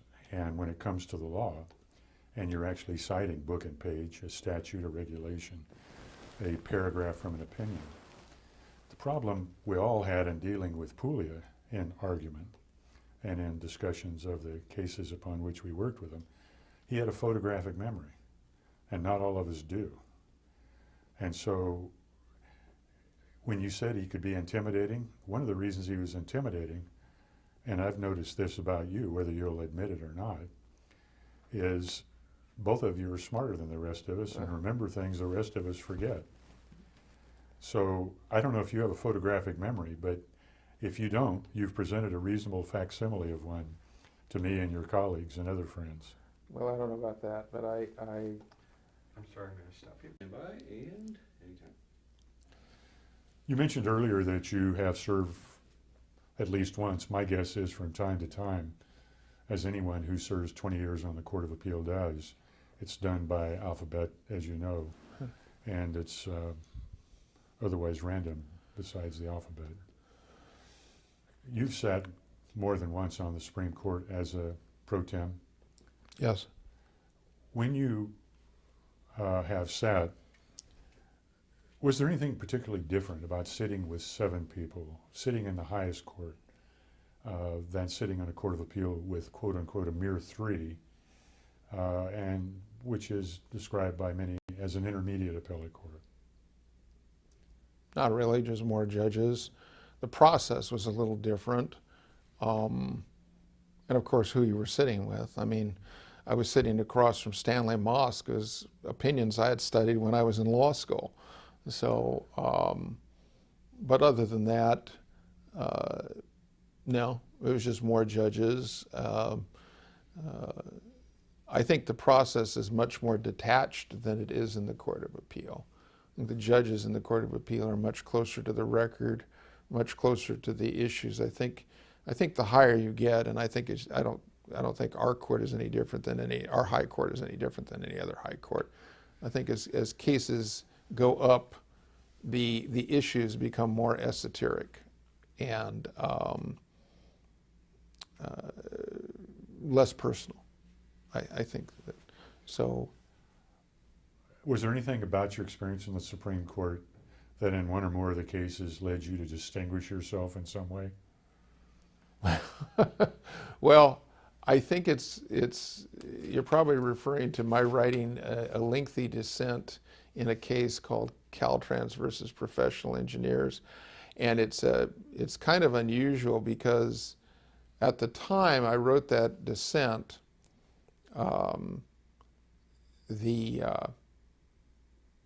I did not realize, because I was a pro tem, that the court was getting ready to address the issues in American pediatrics involving parental consent. And my position in that dissent directly contradicted some of the positions that the court needed to take. So to a certain extent, Professional Engineers was a building block to American pediatrics. And of course, I had no knowledge of that. So in writing my dissent, which essentially said that deference should be made to legislative findings and trial judges and courts should not be interfering with legislative findings, except where on their face they were clearly incorrect. The result was, of course, that in American pediatrics they needed to address legislative findings. So in that, subsequently my dissent was noted by Janice Rogers Brown, who was sitting on the California Supreme Court, addressing the issues that I had raised. And so I did not realize that one of the reasons that I didn't get anywhere with my dissent is because it was inconsistent with the majority view in the upcoming American pediatrics opinion, but also there is a certain amount of presumptuousness in a pro tem appellate court judge writing a 25-page dissent to the members of the California Supreme Court. I didn't think about it at the time, but Chief Justice George reminded me of it on numerous occasions. So, In addition to your judicial he always smiled when he did it, by the way, but he I have reminded when me. listening to the story. In addition, having been there and done that several times, and I have yet to write a dissent, in addition to your judicial career, you're an author, a prolific author. You have written or write laws, initiatives, appellate opinions, articles, books, and now that you're in private practice, memoranda, motions, and briefs in all likelihood. Let's start with your appellate work. I don't think you've seen these statistics. I don't remember if we pulled them out for your retirement dinner or not. But it may surprise you to know you participated in 5,116 opinions that were filed, and as we know, not all of them are published. A very small fraction are published. But you also, on your own, had published 151 opinions. You had 240 concurrences and dissents published, and that's 391 in all. And of all the cases you worked on, apparently, I don't know, this sounds awfully small. It's certainly small for me. But apparently only 6 were granted review in the California Supreme Court. I think that's probably about right. Think so? But That's a remarkable figure. well, I don't know, like Bob Puglia used to say, and I keep mentioning Bob's name, but I remember when he retired, he said that some of his best work the Supreme Court had taken. There was a corollary to that. It and changed. I'll ask it of you. Some of his best work is still in the California Reporter, and kind of an in-speak question. Did you have some of those garnered during the era the Supreme Court was depublishing opinions? Well, I did have one that I can't remember the name of the case. It turned into, at the time, a fairly well-known case, and it had to do with the standard of proof with respect to voluntariness of confessions. Well, I had a case that it went up on a grant of review, and it was not the lead case on it at the time. The court was taking another case. Didn't know that, of course, when I wrote the opinion and published it. But as you know, the practice when they do a grant and review is the case is automatically depublished. So when the Supreme Court came out with his opinion, my staff attorney came in to see it and I said, "Have you seen the Supreme Court's opinion?" And she said, and I said, "Yes." I said, "I thought it was a really good opinion." And she said, "Well, it ought to be." She said, "You wrote it." And I realized when I went back through and I compared the two opinions, the Supreme Court had basically taken my opinion, and everywhere I had said, "Our Supreme Court has said," they substituted, "We have said," and it literally was chapter and verse what I had written, and they had substituted that into the lead case, and that was fine. But to add insult to injury, they then directed that in my case, which came back on remand because of the depublishing, of the automatic depublishing, that I cite their case. So I thought, well, it's fine if you take my case, but not, don't take my case and make me cite myself. But it's like anything else. At first, an appellate court judge, I think new appellate court judges become very intimidated by the Supreme Court. And to be honest with you, any appellate court judge worth his or her salt can write an opinion that will not get reviewed by the California Supreme Court. If your just whole purpose is to avoid getting reviewed by the California Supreme Court, it's not that hard to do once you learn the process. I never looked at my job as like that. I looked at my job as being one of those people that expressed a point of view for consideration. Maybe everybody didn't agree with my point of view, but it would influence, I make you think about it, and it might influence the way you react to something. And it didn't bother me that, 4 justices on the Supreme Court disagreed with me. because my colleagues agreed with me, and as far as I was concerned, they were just as smart. Um, I viewed it as my job was to help stimulate the thinking of the Supreme Court and to put something out there, and I did, and I had various cases that I was very, proud of. You know the evolution of the process. I mean, I had one case that was depublished, and the following year, the Supreme Court took exactly the same point of view that was expressed in my opinion. They just weren't ready to handle it. And I learned that, they do their job, I do my job, and it's not personal. So I didn't take it personally. That's another commonality with you and Puglia, and that's patience. Well, patience has never been one of my virtues, according to my wife, my mother, and most people that know me. It's more like acceptance. I accept the role. Well, either acceptance or patience. Both you and Puglia had it when it came to the issues you just discussed. The other categories of your writing, besides your appellate work, which is beyond belief, I think, for most people, the experience that you've just described, where the Supreme Court literally book and paged your text from that opinion about the standard of proof as to voluntariness, was it, of a confession? I know you didn't do it, but it would be interesting to have taken that experience back before your two high school English teachers to allow them to see the promise that they had found in you when you were just a little guy, really. It's too bad we can't do things like that for teachers from time to time. You also wrote the Three Strikes Law, which to some extent brought you some grief and criticism, but you worked with a man named Mike Reynolds. Who was Mike Reynolds? Mike Reynolds was a resident of this community. He's a photographer. His daughter was brutally murdered.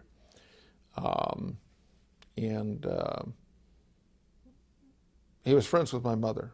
And my mother asked me to go and talk to Mike. He wanted to talk to me about things. And so ultimately, honestly, to accommodate my mom, I went and talked to him. And I found a man who really wanted to see something positive come out of the process. He's a remarkably optimistic and positive individual. And so one thing led to another, and he asked me, if you could write a law that reduced crime, that would actually reduce crime, what would you do? And so I had actually been thinking about it, and I provided the structure of what would become the Three Strikes Law. And it was an evolution of my thinking about incapacitation of a target group of people and using sentencing as a weapon to effectively target those who were career criminals who represented the greatest danger to the community. I put that structure together. The Attorney General, Dan Lundgren, became involved. The law was written. When people say I wrote the Three Strikes, what I did was I wrote the structure of the Three Strikes Law. That's what I did. And, and then I kind of grew back into the background. I mean, I wasn't interested in becoming the face of the Three Strikes Law. I was a judge. I wasn't concerned about the ethics of it. I was, judges participate in legislation all the time. But what happened was the Three Strikes Law just emerged into this explosive issue in California. And then people said, well, this law wasn't written by a wedding photographer. But it was Mike's energy and it was his commitment that got that law passed. And so ultimately, it was disclosed that I was one of the principals behind it. And it did cause a great deal of problem for my career. because, of course, there were huge divisions with respect to the three strikes law. I mean, conceptually, it was different than anything that had been done. And it completely revamped the way judges sentenced. It completely revamped the way we would approach incarceration. It was direct. It was written in such a way as to essentially force certain results. And so it was very controversial. And ultimately, there was controversy even within the judiciary.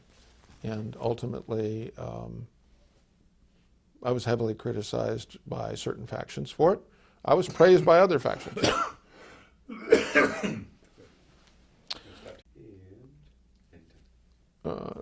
So I was, as I said, heavily criticized by some factions, praised by other factions.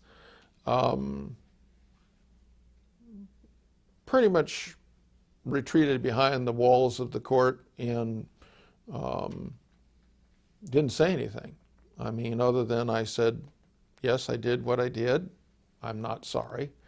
And I believe in what I did. And I think time will show that it will have the effect that I predict. Go ahead. So, and I think time has shown that that's true. But at the time, I think it made me a very controversial figure in the judiciary, and for judges, controversy is not something that you want to seek. And it was a difficult time for me, for my family, for me. When you said judges can be involved in legislation, initiatives, despite the fact they go to the voter rather than elected legislators, is part of the legislative process. And so when you made that comment, it is traditionally part of it. And despite this controversy and criticism you're talking about, there really was no way, I suspect and believe in myself from experience with legislation, that there was anything other than personal grief that could be inflicted on you for it. And obviously nothing was, because you finished out your career and retired. I did, but I was at one point considered for the Ninth Circuit. I was considered for other judicial positions, and every single time it would come up, I never was sorry. I really feel that three strikes has saved a huge number of lives, a huge number of women from being raped and children from being molested, and I'm confident of that. If all I ever accomplished in my career was saving people from being murdered or from being raped, well, you know what? Then it was a good day. It's kind of how I look at it. So I don't regret it. It's a point of pride with me. I don't talk about it that much, but it's a point of pride with me, and I'm disappointed at what I see now as I consider them disingenuous and dishonest attacks to attempt to revise the three strikes law. I think it will cause crime to go up, and I think it will hurt people. And I honestly am at a loss to understand why you would want to do that.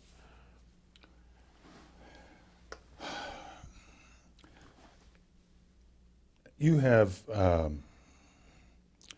you've had a long relationship, apparently, and I'm saying that as a surmise on my part, premised on two things that I know. One is you've gotten an award, a Distinguished American Award from the Japanese American Citizens League for your service to that community and helping them obtain a memorial for a World War II detention site. And you have written, as I recall, a historical novel about the internment. Yeah. Mm-hmm. Am I right so far? Yes. In a nutshell, how did your relationship with that community bud and evolve?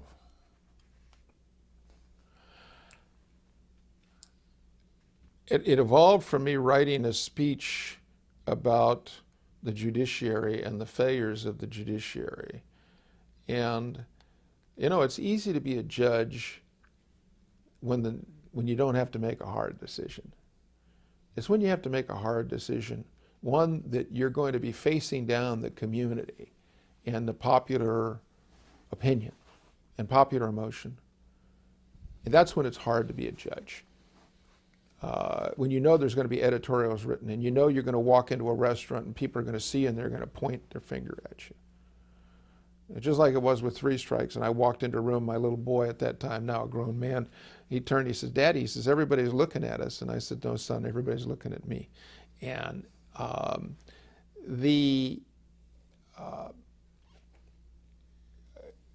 looked at I wrote about the Korematsu decision, which in my opinion was one of the, coupled with the Dred Scott decision, are probably the two greatest acts of injustice by the American judiciary.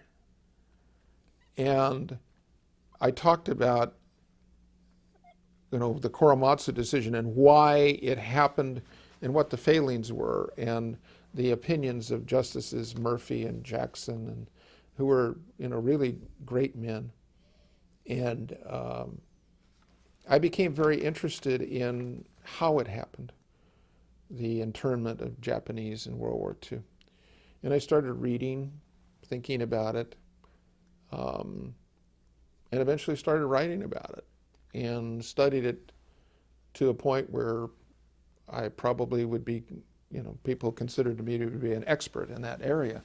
And then spoke to the Japanese American community and became very involved in efforts to remind people of what happened. And part of that was the memorial at the detention center at Pinedale here in this community, and to speak about those men and women. And you know, I think it's really important that, you know, we remember our successes as a nation, but I think it's equally important that we remember our failures. And it allows us to recognize what we shouldn't do and what we shouldn't let go of. Every country has done bad things. Every country's made mistakes, no matter how well-intentioned. But when we interned the Japanese, and the reasons that we used and the process that we engaged in, we did something that shamed our country. And that's what I wanted to write about. Why? And I wanted to write about the people. So. You have one other. And in case you haven't noticed, I'm not Japanese, so. It's obvious. I have one other thing I want to talk to you about, but I want to try to save it for last and take up most of the remaining time, which will be 15 minutes. It's the Charles Ray Allen case. Clarence Ray Allen. Clarence Ray Allen, and the article you wrote in the California Lawyer, and the book you've written that'll be published in December. Yeah. But before I do, and in the most brief fashion, one of the descriptors I would use in encapsulating your career would be troubleshooter for the Chief Justice. You did one related, obviously, to elections, judicial elections. You did another related to, putting it in lay terms, an institutional, by whatever techniques, and skipping whether it's the lawyers, the system, or what, a bilking of the taxpayers by having the taxpayers fund lawyers for sitting around doing their homework by simply reading the advance sheets, which are law books. Both of these resulted in substantial improvements to the system. You've had others. When the judiciary went through a merging process, taking the trial courts from the county governance process and folding them into the state, the Chief Justice called on you again in two instances. One was to deal with the task force on trial court employees and the other was the task force for making a record. Can you just is it possible to cover either of those in a capsule or? Sure. Okay. The task force on trial court employees grew from the consolidation of the courts and trial court funding. The legislature required that the judiciary address three aspects. One had to do with the process of the exchange of buildings, courthouses, that type of thing. One had to do with funding process, and one had to do with the personnel system. And in order to secure trial court funding for the courts, the most critical aspect was to secure the agreement of all of the employee groups in the courts in California, because they had, of course, tremendous influence with the legislature. My job was to gain agreement from the 58 counties, the court administrators, approximately 120 unions, the state, and the trial courts, to create a new personnel system for the trial court employees in California in order to secure trial court funding. That was my job. As I said at the time when the chief asked me to do it, I said, I finally realized you don't like me very much, do you? You know, that was the toughest job I ever had. It required almost 2 years, ultimately, of negotiation. But in the end, I got a unanimous agreement from the unions, from the counties, from the courts, from the state, without any increase in state costs. And I'm incredibly proud of that. Crafted the legislation, the largest legislative package passed in California. The President Pro Tem of the Senate, John Burton, personally carried it, and it passed through unanimously through the legislature. And as a result, we were able to get trial court funding, stabilizing our court system in California. So from an administrative standpoint, I consider that to probably be the most important thing that I ever did in terms of the system of justice and administration in California. And I was grateful for the opportunity, and I was extremely grateful that we were able to successfully do it. You also served on the Judicial Council itself, and I believe at one point was chair of the Executive Committee? Yes. Which is the governing committee for, yes, effectively, for the state of California yes, judiciary. As a result of many things, in 1999, I think it was, the Judicial Council, the state judiciary, named you Jurist of the Year. There's one Jurist of the Year, and that's for leadership and administrative distinction. And I would add to it, despite your reticence and your discomfort, patience and wisdom, prudence, hard work, and a degree of knowledge that exceeds most, if not all, the rest of us.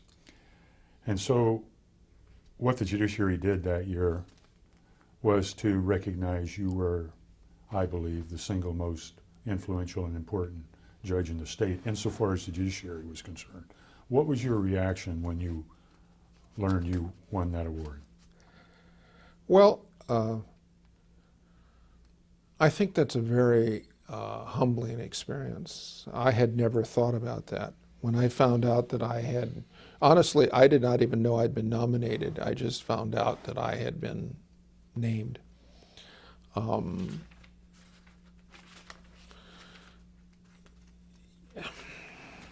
I think, if anything, what we strive for is the respect of our peers. For me, that's what that award meant.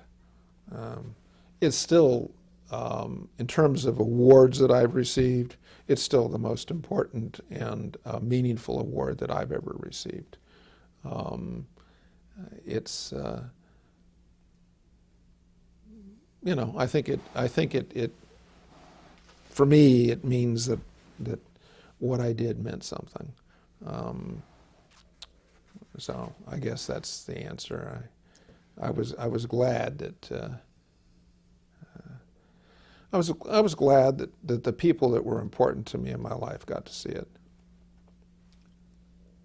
Judicature has editorialized that judges must accept primary responsibility for reaching out to the public, and they must recognize they are effective communicators and educators. The California judiciary has adopted a standard of judicial administration, 10.5, in which it has become a judicial function to engage in court community outreach, education, and so on. You've been an educator in and out of the law all your life. The Fresno County Young Lawyers named you the mentor, the leading mentor, the Blaine Pettit Mentor, and gave you that award. Hastings, your school, your law school, found you to be the alumnus of the year at one point. And I think you have been a mentor to people around you all your life, even beginning with the English teachers. To some extent, you were mentoring and inspiring them to be better teachers. What did it mean to you when you won those particular awards, establishing in a different way than the Jurist of the Year that people look to you for guidance, leadership? Well, I think the simple answer is that it was a humbling experience.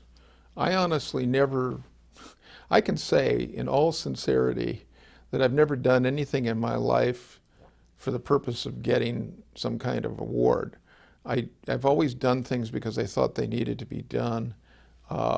Some of that resulted from bringing the California Supreme Court to what has now become accepted practice of bringing the court around the state.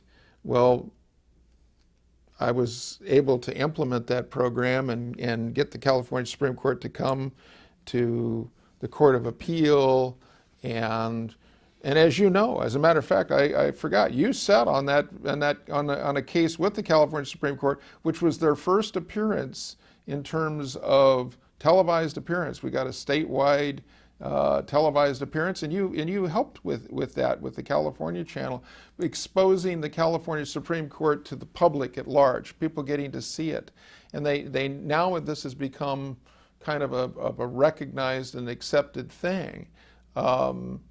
So as a result of that, you know, some of these awards came.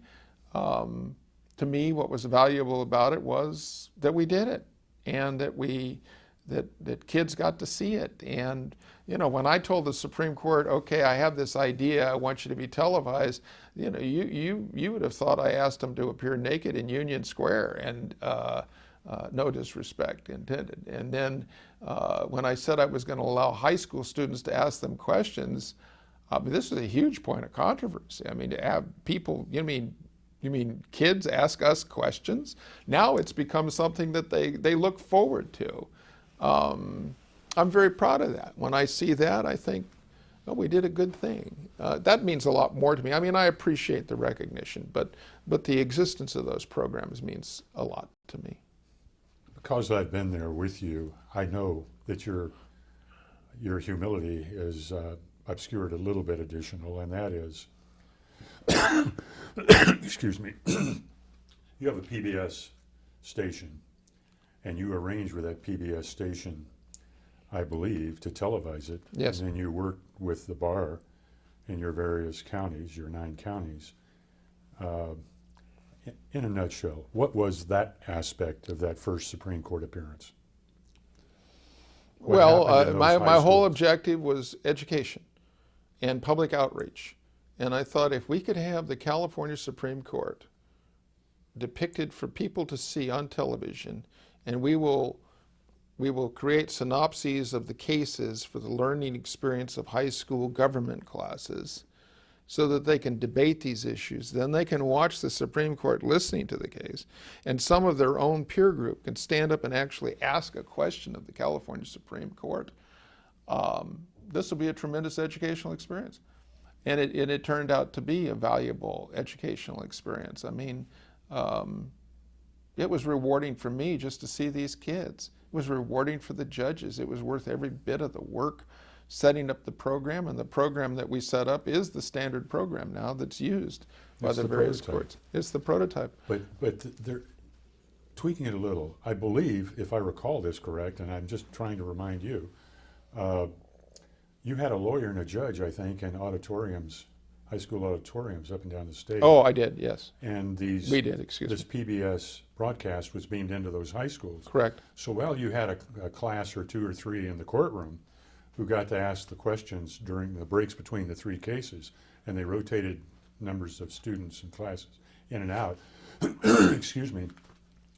There were hundreds, if not thousands, of students and these lawyers and judges up and down the ninth. There were ninth thousands of students around the state who were able to watch the live feed, look at the cases, the curriculum was structured. So from, I got a lot of letters from teachers and students about how valuable it was. I got members of the community that said they stayed home and watched. They'd never seen the California Supreme Court. And actually, they said it gave them a lot of pride when they actually heard the members of the court. These became real people who actually cared about them. And I think that was a valuable thing. But there is a tiny missing link, and that's Tuolumne County. Your PBS station, as I recall, didn't reach Tuolumne County. That's true. So let's just leave it at my description. You called Sacramento, and you wanted to get the PBS station up there, which reached Tuolumne County, to somehow hook up to this. And through that process, the California Channel became involved. And so not only did you pick up little tiny Tuolumne County, not your largest county, but every county in the state through the California Channel, and every high school in the state had notice through the State Department of Education that this broadcast was there. And while I don't think you or I or anyone else can say how many high schools throughout the state outside the 5th Appellate District did exactly what you did in those high school gymnasiums with a teacher and a lawyer, a judge and a lawyer working with hundreds and thousands of students. It's like the glass entrance to your door, Jim, opening onto and showing the central chair behind the granite facade behind the bench. You actually opened, for the first time in the history of California, the entire Supreme Court process to every high school, whether they used it or not. And I've never heard you ever speak of that since until I brought it up today.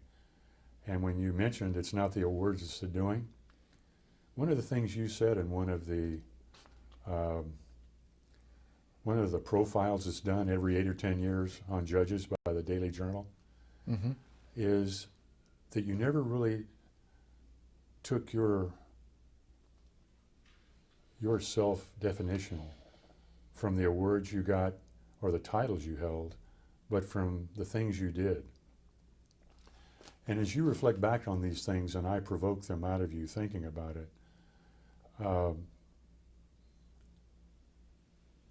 speak of the concept and not me lauding you, and I'm not patronizing you.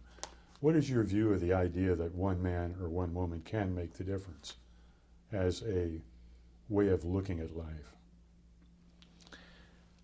I think that any person who does the best they can with the gifts they have can make a difference in the lives of other people and in their community. I think that if you see something that needs to be done and you have an idea of how to do it, then you shouldn't be sitting around complaining if it doesn't get done. And I think, to me, if I see something that I think needs to be done and I have an idea, then I push that idea. And not every idea is successful, but I do believe that we've been able to make a difference in a lot of areas. And one talent that I do have is I'm full of ideas. And some people would say I'm full of a lot of things, but I'm full of ideas. I have friends and colleagues that I can marshal that believe enough in those ideas that they're willing to put in the effort to help me. So not a single thing that you talked about today is the result of my efforts. It's the result of a lot of people who believed in the idea and came together, and we were able to put it together. And I always recognize that. That's a matter of pride with me, those people, and I value that. I'm very fortunate, and I've had incredibly good people who have joined me in these things, and that's how they've happened. Do you think you've described yourself as a person of ideas? That's the way I know you. Do you think it's safe to say you win some and lose some, but when it's all said and done, that at least 3 of every 10 of your ideas gets done in a positive and productive way? I think that I am very fortunate that a number of the things that I came up with in terms of ideas have ultimately been evolved into, with the help of many people, into programs today that we take for granted. And for me, I can look back at that and say, that's a good thing. And I miss the opportunities in the judiciary because of the impact that you can have. I miss being with my colleagues, the smartest and most committed group of people I've ever been around, my fellow judges. In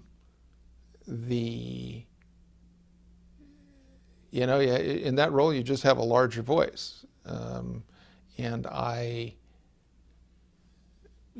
a fortunate man. I really am. I mean, I look around, I look at the building, I look at the personnel systems, I look at matters of administration that nobody ever thinks about how they happened. And I encourage new judges to go out there and, if it's broken, fix it. If it's not broken, make it better. And that's a good thing. And don't think your job is confined to just sitting in your office. You're part of the system of justice, and it's part of your job to make it better. And that's that's the trust that you've been given, and that's just how I view it. And honestly, I don't think about it a lot. I never have. The reason I use the count 3 and 10 is if you bat 300, you get 3 hits in every 10 at bats, and you play Major League Baseball 20 years, you almost invariably wind up in the Hall of Fame. The judiciary doesn't have a Hall of Fame, but knowing you for all the decades I've known you and knowing of your work, I personally guarantee you hit at least 300 with your ideas. And if we had a Hall of Fame, you would be in it. We're down to the final end here, and I've got to touch a couple of things because you're so different and you're such a complete person. Tell us in a moment, if you can, you're an artist. You're an artist in 2 respects to me as a non-artist. One, you have the ability to paint. You also know art and collect art. Describe yourself very briefly as an artist and as a collector. Well, as an artist, I think generally speaking, people would describe me as a realist. As a collector, people would say that I like impressionism. So I guess I'm a realist who doesn't see things in a way that allows me to produce an impressionistic painting, and I'm a realist who doesn't exist in an impressionistic world. I view the world in a very real sense, but I appreciate those that see the world in an impressionistic sense as an artist. If that makes any sense, maybe it only makes sense to another artist, I don't know. I think it's a very surprising answer to me because you have answered it in the same way you've answered much here today, and that is you've described it from your mind and heart rather than from the point of view of an engineer or a mathematician.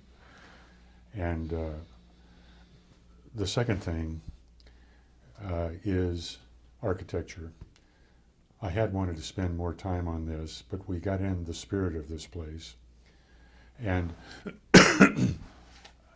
in terms of wedding architecture and art, this is an extraordinary courthouse. It's not like any courthouse I've ever seen. And it's that way because of the way you designed it, the materials you used, the design you've already described, and so on. But this building is how many floors, Jim? 4? This building is 3 floors. 3 floors. And you have filled it with what? Well, we filled it with texture, with things that evoke the natural history of our community. We filled it with photographic art. We filled it with sculpture. But I like to think of the building as an art piece. And it was designed as an art piece. Art evokes emotion. It should tell a story. Effective art tells a story. When you look at something and you wonder why you like it, it's because you're looking into it and you're seeing a story. When you look at this building, I want it to tell the story of the justice system and of the community in which this building resides. The greatest geographic landscape in the world. It's been my good fortune to be part of that. And I mean, you know, we have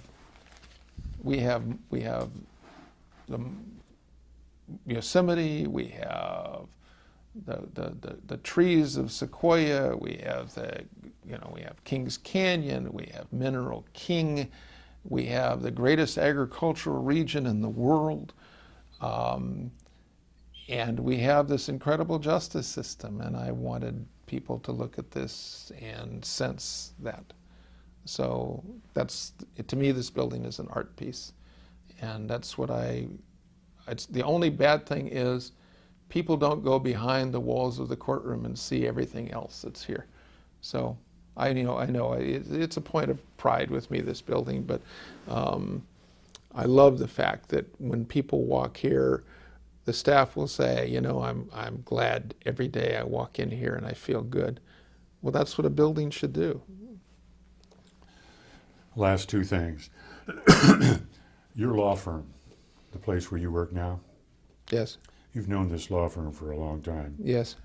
What's unique about that firm? What sets it apart, makes it unique and special, made it something worthy for you to join?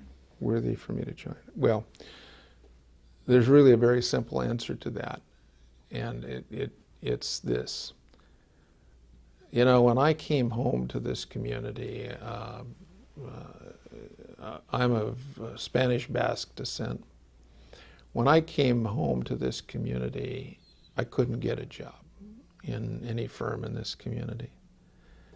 The firm that I went to was the first firm to hire a woman. Was actually one of my classmates from law school. The first firm to hire an Hispanic. The first firm to actually take an aggressive and role with respect to the larger community. And I always admired that and respected that. And so my attitude was, that's where I want to go. That's no reflection on anybody else. It just has to do with why I wanted to go there. It's you. We're going to have to play a little baseball now because I want you to do something. This is the wind-up of this interview. I've got in my hands a book. It's called Hands Through Stone, How Clarence Ray Allen Masterminded Murder from Behind Folsom Prison's Walls. I'm going to throw it over to you, and I would like you to read the first paragraph of the epilogue, of the prologue, the first paragraph of chapter 1, and the last paragraph of your epilogue. We're just going to listen to you read them a minute, and then stop, and I'd like to ask you a closing question. The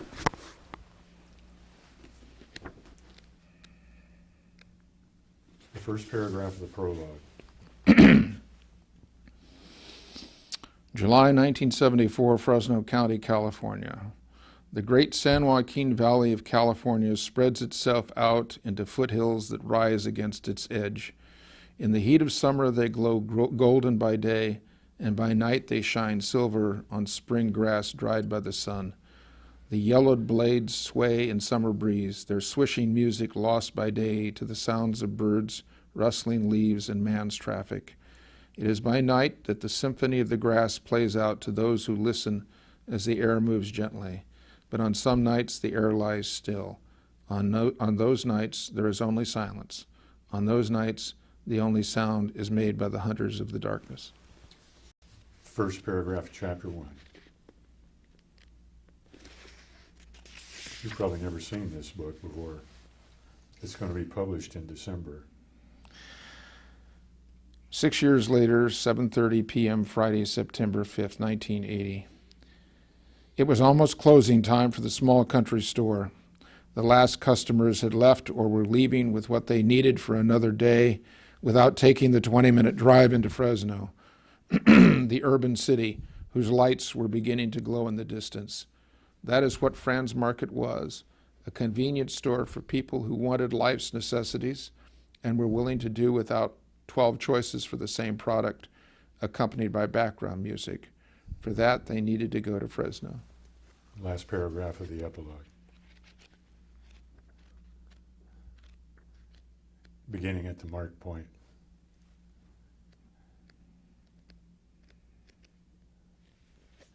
The last paragraph? Yeah.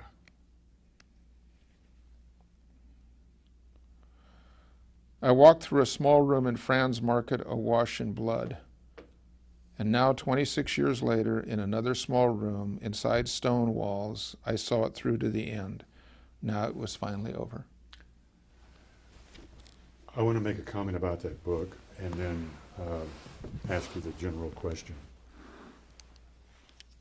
All the years, this book is coming out in December. Wrapped up in this book, in the language of this book, is the heart and soul and experience of a writer. Somebody who in high school was told by their English teachers that he had a gift. That first paragraph of that epilogue, which reads on from there, with the same kind of evocative, thought-provoking prose, that first paragraph of chapter 1 leads you into a context of immensity that average people never endure, thankfully. And then finally, the idea of entering and exiting 26 years later, the picture that you portray in this book is something that even those of us that have lived this profession as you have and been prosecutors as you have, I don't know anyone else that effectively handled multiple murder in the same case from A to Z, from investigation through the actual execution. You saw it all. How would you wrap up, try to inform the viewer on this video, try to wrap up what the case was, how it affected you, and how you think it played out?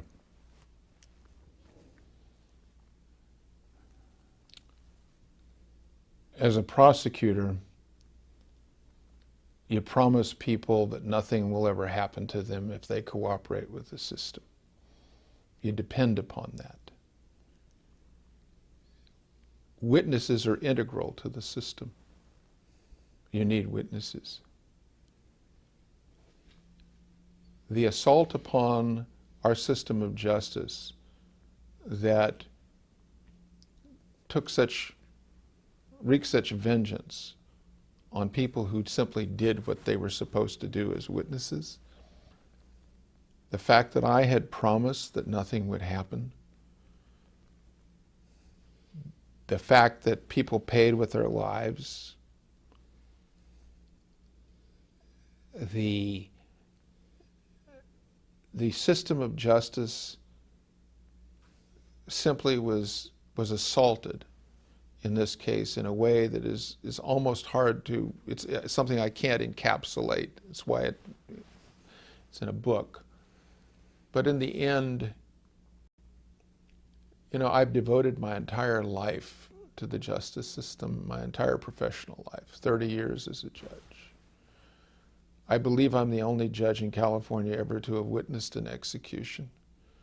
I prosecuted murder cases. I've asked for the death penalty. I've imposed the death penalty as a judge.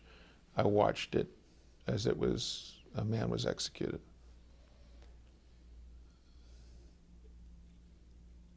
What I wanted to write was a book that allowed a person to see that whole panorama. I'm not proselytizing. I don't take a position for or against the death penalty. I just want people to understand the complexity of it and the impact on the lives of the people involved in it. And I wanted people to understand how hard people inside the justice system work to secure justice and how long some of them have to work. And I wanted people to understand that the suffering that people go through as a result of the system in some respects. You know, this book, I've had some people put this book down after they've called me, because what you've held up is what is called the advance. It goes to critics. And they say they cried at the end. And I think, you know, well, I mean, that's not a bad thing. I mean, I'm not trying to make people cry. I'm trying to make people understand. I think if you read this book, I think people will have a very real sense of what it takes to prosecute a murder, to investigate a murder, and to do what has to be done to see that justice is carried out, even if that's an execution. And for me, it was keeping a promise that I had made to people. And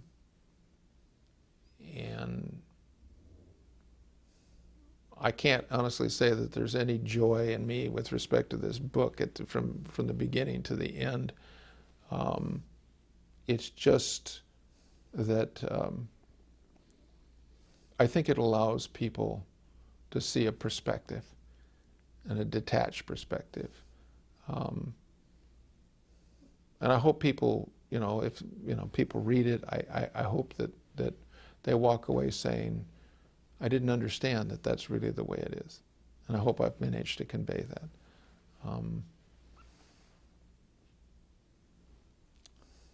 That's really, that's about all I can say. Well, Jim, I began this conversation with you earlier in the day, and I made a wisecrack to you and to the clerk of this court that I've done several of these interviews, and I talk to everybody that does them because I'm on the committee. You're a very difficult interview because you're larger than life. You're an immensely decent, loving, and able human being. But I regret that I'm not up to the task of interviewing you, that you've been up to all the tasks in your life, because there's so much more to you than I was able to allow you to portray in this videotape. But my hope in having done this with you is that the scholars of the future who choose to look at the California judiciary will either stumble on or be directed to Jim Ardaiz, the video, your various publications, and in particular your published appellate opinions, and come to realize that, like Bernie Whitkin and Prosser and all the other, Bob Puglia and Pauline Hanson, all the other giants in our profession, you walk on a different level than the rest of us. Well, And I'm not trying to embarrass you. I'm not speaking entirely to you. I'm speaking to people that look at this after we're gone. When scholars take a look at us to see who is worthy of further thought and further work, perhaps articles, books, or whatever, I'm saying as a voice from the grave when they do that, pay attention to Jim Ardaiz.